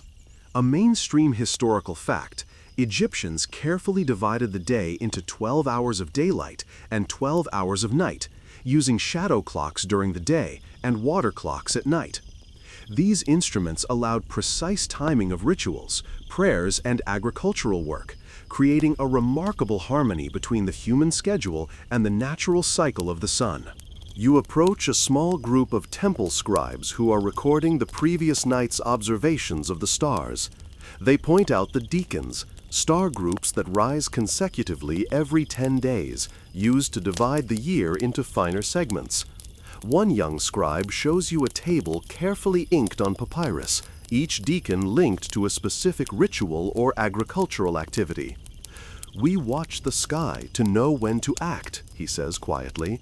"The gods move in patterns, and so should we." You wander along the riverbank and notice that the farmers' plows cut straight furrows through the fertile mud. Their work seems almost choreographed, synchronized to the rhythm of the river and the calendar. You pause to watch a woman scattering seed with rhythmic precision, counting under her breath. 1, 2, 3, 30, for the gods. Her murmured repetition mirrors the quiet chant of the temple priests, a human echo of cosmic order. A quirky historical tidbit, the Egyptians believed that the 5 epagomenal days were both sacred and unpredictable, considered outside normal time. People often avoided heavy work or important decisions during these days, fearing that the gods were preoccupied or restless. Children sometimes used the time for small mischiefs, thinking the rules of the world had paused, if only for a moment. In the nearby fields, the oxen pause to shake the dust from their flanks, their movement stirring soft clouds that hang lazily in the morning air. A man leans on his plow, wiping sweat from his brow, and tells you quietly, "The calendar tells us what to do, but the river decides if it will obey." You nod. It's a reminder that human planning can only guide, never command nature. As the sun climbs higher, the temple bells chime, their resonant tones spreading across the valley. You hear the priests chanting the hymns of Ra, the sun god, marking the hours as meticulously as the shadow clock would record the time. Every movement, every sound feels part of a larger, unseen pattern, a rhythm that connects sky, river, and civilization in one seamless flow. Historians still argue whether the Egyptians fully understood the slight discrepancy between their 365-day year and the true solar year of 365.25 days. This drift was subtle, adding roughly a day every 4 years. While it didn't immediately affect daily life, over centuries it slowly shifted the alignment of festivals and floods. Yet for the people living in the moment, the calendar's guidance felt absolute. You wander into the village square, where a small market is beginning to bustle. Women carry baskets of vegetables and pottery, children chase each other around stands, and the scent of freshly baked bread drifts from a nearby oven. The rhythm of life has been conditioned by the calendar. Merchants know when to bring produce. Bakers prepare daily offerings in alignment with sacred days, and even children's games are timed according to festivals and celestial events. You notice a boy spinning a small clay top, counting aloud. 1, 2, 3, 30, 5 for the gods. You smile. The calendar, once etched on temple walls and recorded on papyrus, has seeped into daily routines, becoming part of human thought, imagination, and memory. Later, as the sun begins to tilt toward the west, you return to the temple to watch the evening rituals. Incense curls upward, soft as smoke from a dying fire, and the priest's chants blend with the distant sounds of the river. You feel a gentle vibration in the air, almost as if time itself is singing in harmony with their voices. The calendar is our guide, but it also teaches patience. We observe, we record, we wait. The flood comes when it chooses, and the stars rise when they will. All we can do is follow and prepare for what will come. You walk back through the village as shadows lengthen, the air cooling around you. Children gather to watch the stars, counting decans aloud, repeating months, and reciting what they have learned from elders. The solar calendar has become both a tool and a teacher, guiding human activity while shaping understanding of the universe. You lie back on the warm mud brick roof of a small home, letting the sounds of the evening wash over you. Frogs croaking in the fields, insects buzzing softly, the distant gurgle of the Nile, and the gentle laughter of villagers. Sopdet rises once more in the eastern sky, steady and unwavering. You feel the quiet pulse of the calendar beneath the surface of life, measuring days, marking seasons, and linking human hearts to the eternal patterns of the cosmos. Even as the night deepens, you recognize that time, like the river and the stars, moves forward with or without acknowledgement. Yet for Egypt, the solar calendar has become a tether, a promise, a steady rhythm to navigate the uncertainty of life and the capriciousness of the Nile. You close your eyes, letting the symphony of nature and ritual guide your thoughts, carrying you toward a gentle, unhurried sleep. The next morning greets you with the soft, honeyed light of a low sun spilling across the horizon. The Nile glimmers like liquid gold, its surface alive with tiny ripples as birds skim across it, their calls echoing faintly along the riverbanks. You walk along a narrow canal, your sandals squishing gently in the damp earth, watching farmers guide oxen through newly plowed fields. The rhythm of their work is almost meditative. Scrape, turn, plant, repeat. each motion choreographed to the subtle pulse of the solar calendar that now shapes their every day. The calendar has become an invisible hand guiding life. Farmers rise with the sun, children recite the months aloud, and priests adjust their rituals according to the decans. Even the smallest acts, the grinding of grain, the planting of seeds, the preparation of offerings, now follow the quiet but persistent rhythm of time, carved and measured thousands of years ago. A mainstream historical fact, the Egyptian solar calendar, with its 12 months of 30 days and 5 epagomenal days, provided a framework for both religious and agricultural life. Its influence extended beyond temple walls, dictating when to sow, when to harvest, and when to honor the gods. It allowed a civilization to anticipate the rise and fall of the Nile, turning natural chaos into human order. As you walk deeper into the village, you notice 2 priests arguing softly near a temple gate. One insists that the epagomenal days are sacred, unsuitable for mundane tasks. The other believes they can be used for practical work, if carefully measured. Their debate is quiet but intense, revealing the subtle tension between devotion and pragmatism. You can't help but smile at the thought. Humans, even thousands of years ago, negotiating the fine line between spirituality and utility. Nearby, a young girl practices writing the months on a piece of papyrus. Her reed pen scratches across the surface, leaving inked symbols in neat rows. She counts aloud: Thoth, Paopi, Athir, Hoyak, Tibi, Mekir, Famenoth, and then, with a gleeful whisper, 5 for the gods! Her repetition is a gentle echo of the temple rituals, a quiet song of human obedience to celestial rhythm. A quirky historical tidbit: the Egyptians believed that the 5 epagomenal days were times when the gods were born or rejuvenated. People avoided major decisions or laborious tasks during these days, treating them as a liminal space outside ordinary time. Yet children often saw them as opportunities for play and mischief, as if the universe itself had granted them a pause from rules. As the sun rises higher, you notice the shadow clocks in the temple courtyard, casting precise, moving lines across carved stone. Apprentices watch attentively, tracking the progress of each shadow, while the head scribe records measurements on papyrus. Time, he murmurs, is the bridge between the stars and the soil. Measure it, honor it, and life flows more gently. You follow him into the temple's inner sanctum, where walls are painted with constellations and cosmic diagrams. Rows of small ivory markers, each etched with minute details of star positions, line the shelves. The priests carefully observe Sopdet and the deacons, using their rising and setting to refine the year's calendar.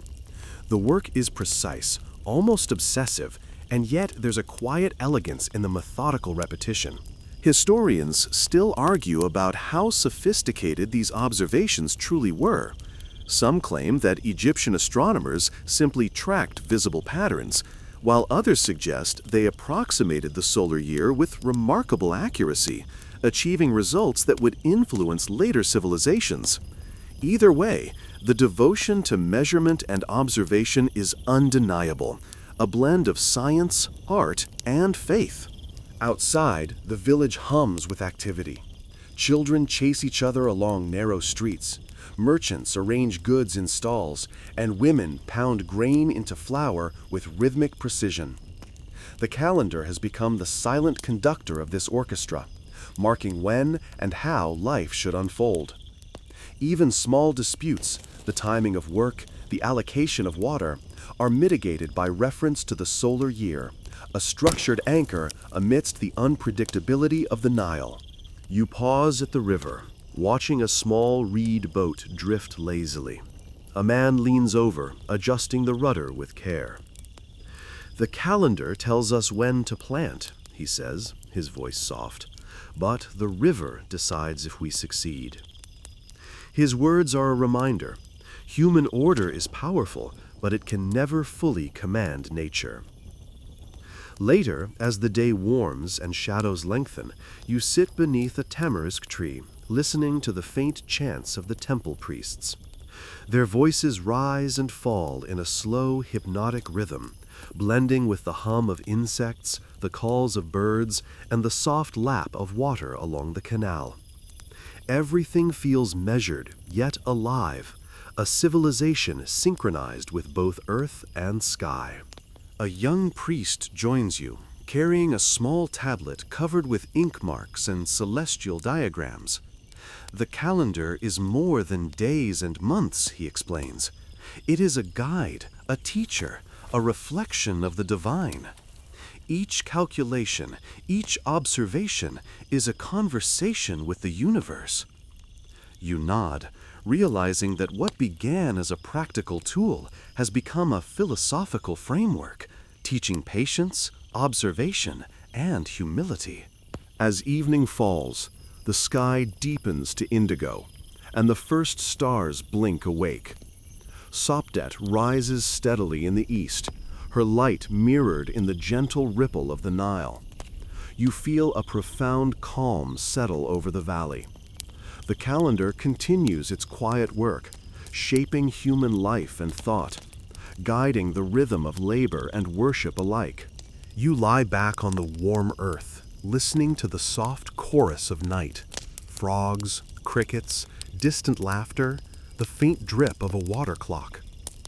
Time feels both vast and intimate, eternal yet intimately bound to the daily lives of those around you. The solar calendar has become more than numbers and rituals. It is the heartbeat of a civilization, a gentle rhythm to follow, a quiet reassurance that the world has order, even in its imperfection. Morning arrives with a delicate hush, the kind of quiet that makes every sound feel amplified. The Nile, calm and glassy in the early light, reflects the soft glow of dawn as you walk along its banks. Mist curls gently over the water, and the air carries the earthy scent of silt left behind by the recent flood. Farmers trudge through the mud, guiding oxen and plows, while children chase each other along the levees, their laughter mingling with the soft murmur of the river. You notice how seamlessly the calendar has been woven into daily life. Farmers consult their papyrus scrolls before planting. Merchants arrange their goods in alignment with sacred days. And temple priests prepare rituals timed to the heliacal rising of stars. The solar calendar doesn't just structure human activity, it shapes human thought, creating a rhythm that extends from the riverbanks to the heavens. The Egyptian civil calendar, with its 12 months of 30 days and 5 epagomenal days, allowed the Egyptians to predict agricultural cycles with remarkable accuracy. This system helped synchronize society with the Nile's floods, ensuring that planting and harvesting occurred at optimal times, and that religious festivals aligned with celestial events. As you wander into a nearby village, you hear the faint scrape of tools and the gentle thump of pounding grain. Women kneel on mats, turning barley into flour with rhythmic precision, while children recite the months aloud as they help with small chores. Their voices form a gentle chant that mirrors the temple hymns, embedding the calendar into even the youngest minds. You approach a group of scribes who are updating astronomical tables on long papyrus scrolls. One of them, a young man named Paheri, shows you the decans, star groups used to divide the night into 10-day periods. "We watch their rising," he explains softly, "to guide the rituals and mark the months. Each star teaches us when to act, when to prepare, when to rest." A quirky historical tidbit that each decan had protective powers and could influence events on Earth. They associated certain decans with prosperity, others with misfortune, and some with divine guidance. The stars were not only tools for measurement, they were companions, guardians, and teachers, silently shaping human life. You follow the scribes to the temple's courtyard, where a shadow clock casts a slowly moving line across carved stone. Apprentices track the shadow's progress meticulously, noting the hours, while priests chant softly, aligning their prayers with the measured passage of time. Each tick of the clock, each movement of the shadow, reinforces the harmony between the human and the divine. Historians still debate whether the Egyptians understood the slight discrepancy between their 365-day calendar and the true solar year of 365.25 days. The small annual drift was imperceptible over a single lifetime, but accumulated over centuries, gradually shifting the alignment of festivals and the timing of the flood. Despite this, the calendar remained remarkably reliable for daily use, guiding agricultural, religious, and civic life with a gentle, steady hand. By midday, the sun glows intensely over the river. You pause under the shade of a sycamore tree, listening to the rhythmic slap of oxen hooves against wet earth. Farmers work in unison, guided by the calendar's quiet authority. Even their conversations seem punctuated by the underlying rhythm, a gentle syncopation to the steady march of days. 1, 2, 3, 30, 5 for the gods! His small voice echoes across the fields, a human reflection of the solar calendar's precision. Children here grow up with time itself woven into the fabric of their lives, learning to observe, measure, and anticipate long before they can fully understand the stars above. Later, you visit the temple again, where priests prepare offerings timed to the rising of Sopdet. The air is thick with incense, curling in lazy spirals toward the painted ceilings adorned with constellations. You watch as they move with careful precision, aligning each gesture with the solar calendar and the deacons. The rituals feel like music, calculated yet fluid, predictable yet alive.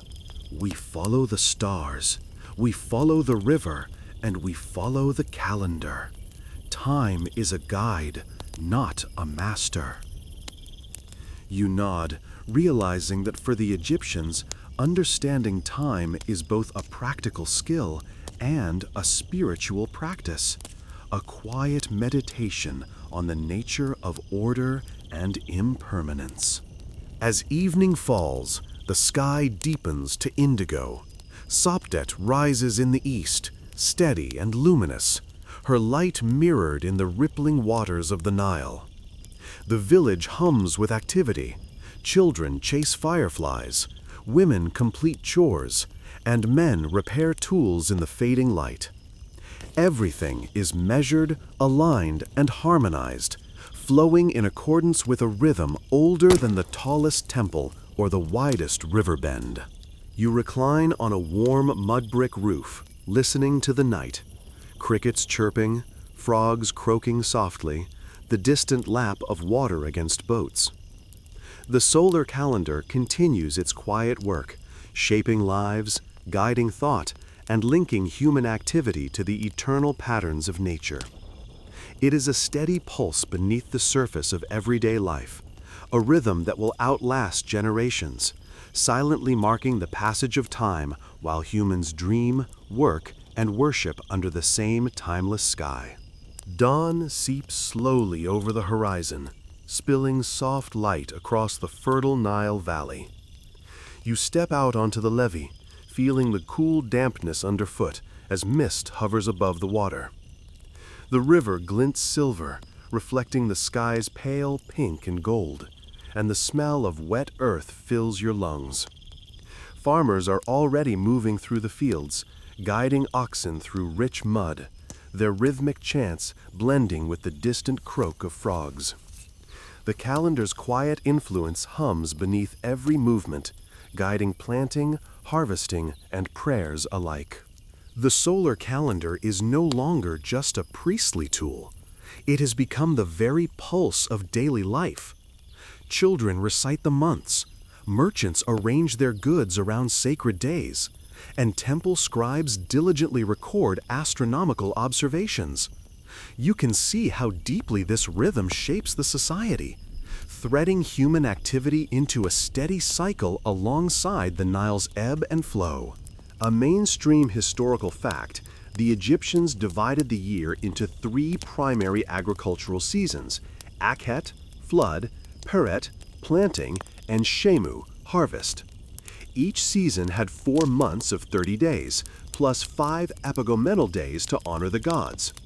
This structure allowed farmers to plan work, ensuring crops were planted and harvested in alignment with the river's natural cycle.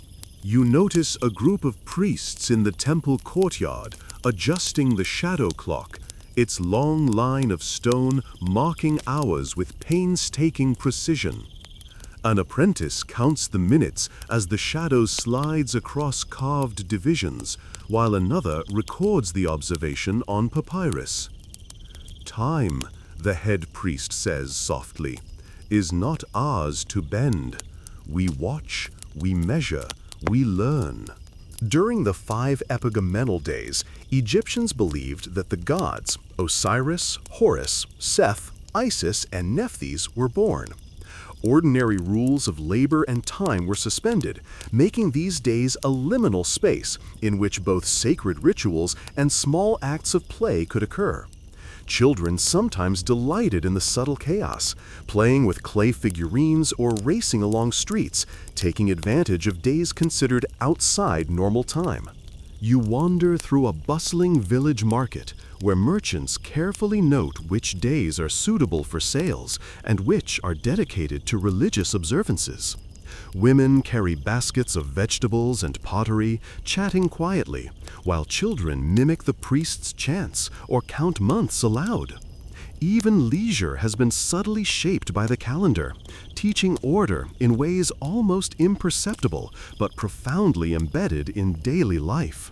Historians still debate how conscious the Egyptians were of the calendar's long-term drift, an extra quarter day per year that slowly misaligned the civil calendar with the true solar year. Some argue they observed patterns over centuries and subtly adjusted rituals to maintain cosmic harmony. Others believe they simply accepted minor discrepancies, relying on ritual and observation to guide life rather than precise correction. Either way, the calendar persisted as a remarkably consistent framework for society. By midday, the sun is hot and golden overhead. You pause beneath a sycamore tree, listening to the rhythmic plodding of oxen and the distant murmur of women pounding grain into flour. Farmers work with a quiet, almost meditative precision, their actions synchronized with the rhythm of the calendar.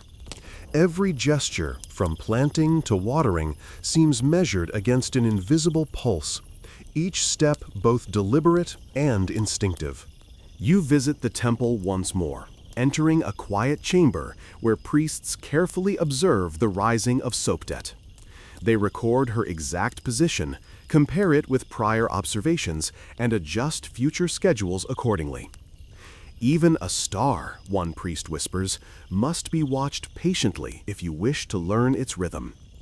You can see that the Egyptians treat both natural and celestial time as sacred teachers, guiding human life in ways that are practical, philosophical, and spiritual simultaneously. The day fades toward evening, and the village grows quieter. Children chase fireflies among the levees, women finish household chores, and men repair tools under the fading light. The air carries the faint scent of incense from the temple, blending with the earthy aroma of the river and soil.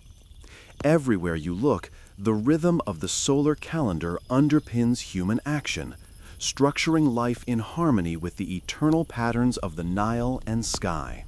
We follow the river, we follow the stars, and we follow the calendar. Time teaches us patience, observation, and humility. You nod, understanding that the calendar is more than a method of counting days. It is a lens through which humans perceive order, harmony, and connection to the cosmos. As night settles, Sopdet rises steadily in the east. her light mirrored in the shimmering river below. You lie back on the warm mud brick roof, listening to the symphony of nocturnal sounds, frogs croaking, crickets chirping, and the gentle lap of water along boats and levees. The solar calendar has become a gentle pulse beneath the surface of life, guiding thought, labor, and devotion with quiet consistency, a rhythm that will persist long after individual lives have passed. And so, under the vast expanse of stars, you feel the subtle satisfaction of alignment, human life flowing in tandem with the measured patterns of the cosmos, all held together by the patient, endearing guidance of the solar calendar.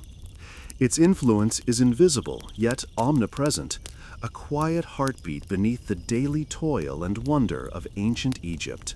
The morning mist rises slowly from the Nile, softening the edges of the horizon into a gentle haze. You step onto the levee, feeling the cool, damp earth give slightly beneath your feet.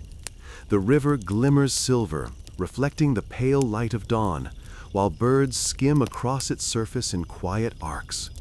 Farmers are already at work, guiding oxen through the rich black mud, their plows cutting neat furrows that will soon cradle new seeds. The rhythm of their labor is unhurried, almost musical, each scrape of wood against soil echoing the steady beat of the solar calendar. It strikes you again how deeply time governs this civilization. The calendar is more than ink on papyrus or shadows on a stone dial. It is a subtle pulse felt in every aspect of daily life. Children recite the months aloud. Merchants schedule activities according to sacred days, and priests adjust rituals with unwavering precision.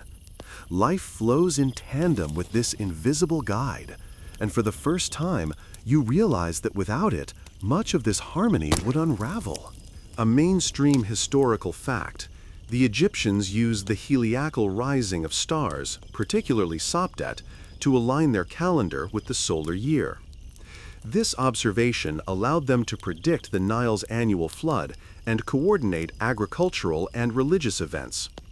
It was a system born from careful study of the heavens, providing stability for a society so deeply intertwined with the rhythms of nature. You stroll through a small village market, noticing the subtle ways in which the calendar structures even seemingly ordinary life. Women arrange baskets of vegetables and pottery in neat rows, chatting quietly while children mimic temple chants, counting months aloud as they play. Merchants exchange goods according to precise timings, aware that certain days are dedicated to rituals or festivals. Even leisure has been calibrated. Games and contests often coincide with sacred dates, embedding temporal awareness in every facet of human experience. Egyptians believed the 5 epagomenal days at the end of the year existed outside ordinary time, sacred to the gods. These days were often treated as liminal, a pause in which regular routines were suspended. While adults observed restraint, children frequently seized these days as opportunities for mischief, racing through streets or sneaking small pranks, believing the usual rules of order had temporarily dissolved. By midday, the sun sits high and golden over the valley. You pause beneath a broad sycamore tree, watching oxen plod rhythmically through the fields, while women pound grain on mats nearby. The entire scene is punctuated by the soft clatter of tools and the distant chant of temple priests. The calendar's influence has seeped into human consciousness so completely that even mundane tasks, planting, harvesting, milling grain, are executed with deliberate timing, harmonized with celestial and terrestrial rhythms. You visit the temple once more, where scribes are busy updating astronomical tables. They record observations of the deacons, carefully noting their positions and timing to ensure the accuracy of the coming year's calendar. One priest, a thoughtful young man named Hori, whispers, "We are students of the stars, not their masters. Time is a teacher, patient and exact."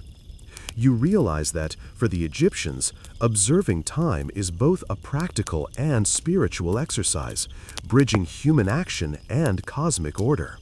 Historians still argue how accurately the Egyptians could predict the solar year. Some believe they grasped its length within a fraction of a day, while others argue they approximated patterns without understanding the precise astronomical mechanics. Regardless, the system worked remarkably well, sustaining agriculture, religion, and civic life for centuries. In the late afternoon, the village seems to exhale, the heat of the day giving way to a gentle breeze. Children run along the levees, chasing fireflies, their laughter echoing softly. Farmers finish their labors, preparing tools and storing surplus for the next cycle. Women finish household chores, the rhythmic pounding of grain blending with distant temple bells. Even the air seems to pulse with quiet order, shaped by the calendar's invisible hand. As twilight descends, Sopdet rises steadily in the east, her brilliance mirrored in the shimmering Nile. The priests perform evening rituals, the scent of incense curling upward in lazy spirals.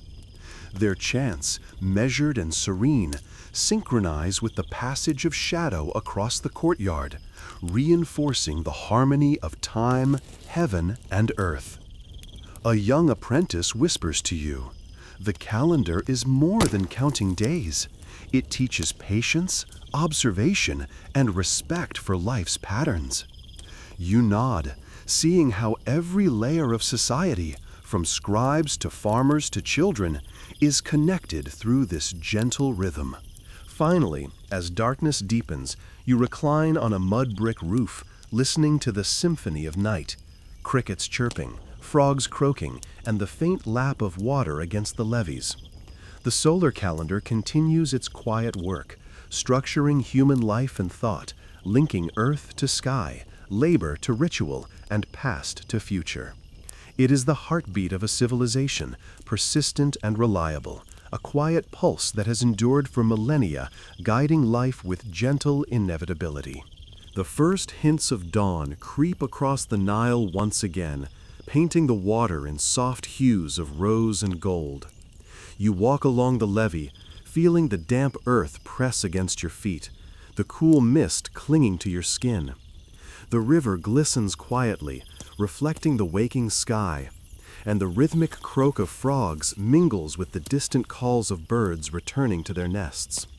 Farmers are already at work, guiding oxen through the rich, dark mud, plows scraping in steady arcs.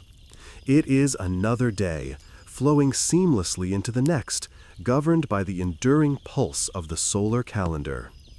You pause for a moment, noticing how subtly yet thoroughly the calendar has shaped life here. Children chant the months in rhythm with their chores, merchants arrange goods according to sacred dates, and priests prepare offerings aligned with the rising of Sopdet and the deacons. Life itself has become a reflection of measured time, a series of gentle repetitions that connect human action to cosmic order. By this period, the Egyptian civil calendar, with 12 months of 30 days plus 5 epagomenal days, had become central to both religious and civic life. Festivals, agricultural cycles, and temple rituals were carefully timed according to this calendar, allowing society to anticipate the annual flood and plan their activities with remarkable reliability. As you stroll through a sun-dappled village, you notice the rhythmic clatter of tools and the soft murmur of people at work. Women pound grain on mats, children help with chores while reciting months aloud, and the farmer's oxen move in harmonious steps through the freshly plowed fields. The solar calendar is more than a tool. It is a subtle companion, guiding every gesture, every decision, every moment of the day. Egyptians often regarded the 5 epagomenal days as outside ordinary time, a sacred interlude dedicated to the gods' births. During these days, normal work was paused, and ordinary rules seemed suspended. Children would sometimes exploit these unusual days to play, race through the streets, or even prank siblings, delighting in a brief taste of temporal freedom. By midday, the sun hangs high, turning the Nile into molten gold. You find shade beneath a sycamore tree and watch as the villagers move with quiet diligence, their actions informed by both observation and inherited tradition. Even leisure, it seems, is guided by the calendar. Children time their games, merchants their sales, and families their meals, all harmonized with the solar rhythm that dictates the broader structure of life. You wander toward the temple, where scribes meticulously update star tables. They record the heliacal rising of Sopdet and the movement of the decans, ensuring the next year's calendar remains in harmony with both sky and river. "Time is not ours to control," whispers one young priest, "but to understand and honor. We observe, we record, we wait, and in that waiting, life flows smoothly." Historians still argue how precisely Egyptians tracked the solar year. Some suggest they approximated the year's length with striking accuracy, while others contend their system relied on observation and ritual rather than precise calculation. Regardless, the calendar's practical and spiritual impact was profound, structuring both the mundane and the sacred, uniting heaven and earth in a rhythm older than memory. As evening approaches, the village hums with gentle activity. Children chase fireflies along the levee, women finish household tasks, and men repair tools under fading light. The scent of incense from the temple drifts lazily across the air, blending with the earthy aroma of the river and the fields. Shadows lengthen, yet life continues to unfold according to the steady pulse of time, guided by celestial patterns and human diligence alike. The night sky deepens to indigo. Sopdet rises, steadfast and luminous, her brilliance mirrored in the Nile. Priests chant softly, synchronizing their offerings with the shadow clock's measured line. The calendar has become more than days and months. It is a rhythm, a guide, a heartbeat that connects humans to the cosmos, teaching patience, observation, and respect for cycles beyond comprehension. Now, as you lie back on the warm mud-brick roof, the gentle hum of the village around you, the solar calendar's quiet presence feels like a protective pulse beneath everything. Crickets chirp softly, frogs croak steadily, and the faint lap of the river soothes your senses. Time flows, measured and persistent, linking generations to the river, the stars, and one another. Slowly, the day and the night merge into a lullaby. You feel the rhythm of life in every gentle motion. The plow scraping the earth, the shadow sliding across the temple courtyard, the stars rising one by one. The Egyptians' careful observations, patient counting, and subtle rituals have created a bridge between human and divine, between fleeting life and eternal sky. As your eyelids grow heavy, you imagine the gentle swell of the Nile, the soft glow of the stars, and the steady beat of time itself. The solar calendar continues its quiet guidance, shaping life and thought, marking the seasons and the hours, teaching patience, reverence, and harmony. You take a slow breath, letting the gentle pulse of ancient Egypt soothe your mind and ease you toward sleep. Now the village grows still, the river flows quietly, and the stars twinkle with eternal patience. You are part of this rhythm for a fleeting moment, carried along with the centuries, lulled by the gentle rise and flow of time. Time seems to soften as night deepens. The stars hang low and familiar, each one tracing its slow path across the sky. You breathe in, feeling the warmth of the evening air, the gentle rustle of leaves, the distant murmur of voices carried softly from the village.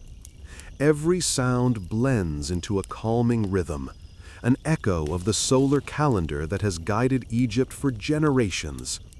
It is a quiet heartbeat beneath the clamor of life, steady and reassuring. The river whispers in soft silver ripples, reflecting the stars above. You can almost see the shadow of the priest's careful movements in its surface, the gentle sliding of hours across a stone dial, the precise rising of Soapdead as she signals new beginnings. Life here is measured, yes, but it is also alive, rich with ritual, observation, and subtle joy. Even the smallest actions, from planting a seed to reciting a month aloud, are part of a greater harmony. Your eyes grow heavy as the night deepens. The villagers' laughter fades, the clatter of tools ceases, and only the soft chorus of crickets and frogs remains. Each sound is a gentle reminder that time flows, quietly and without haste, through both human and natural worlds. You feel the rhythm beneath you, steady and enduring, a pulse that links past, present, and future. Let the gentle rise of the Egyptian calendar carry your thoughts, guiding you toward dreams filled with soft light, flowing water, and stars that move patiently across the heavens. The world is orderly, the river persistent, the skies eternal, and you are cradled in their quiet rhythm. Close your eyes. Let the calm wash over you and drift into sleep, carried by centuries of measured days, sacred stars, and the gentle flow of time itself. End of script. Sweet dreams.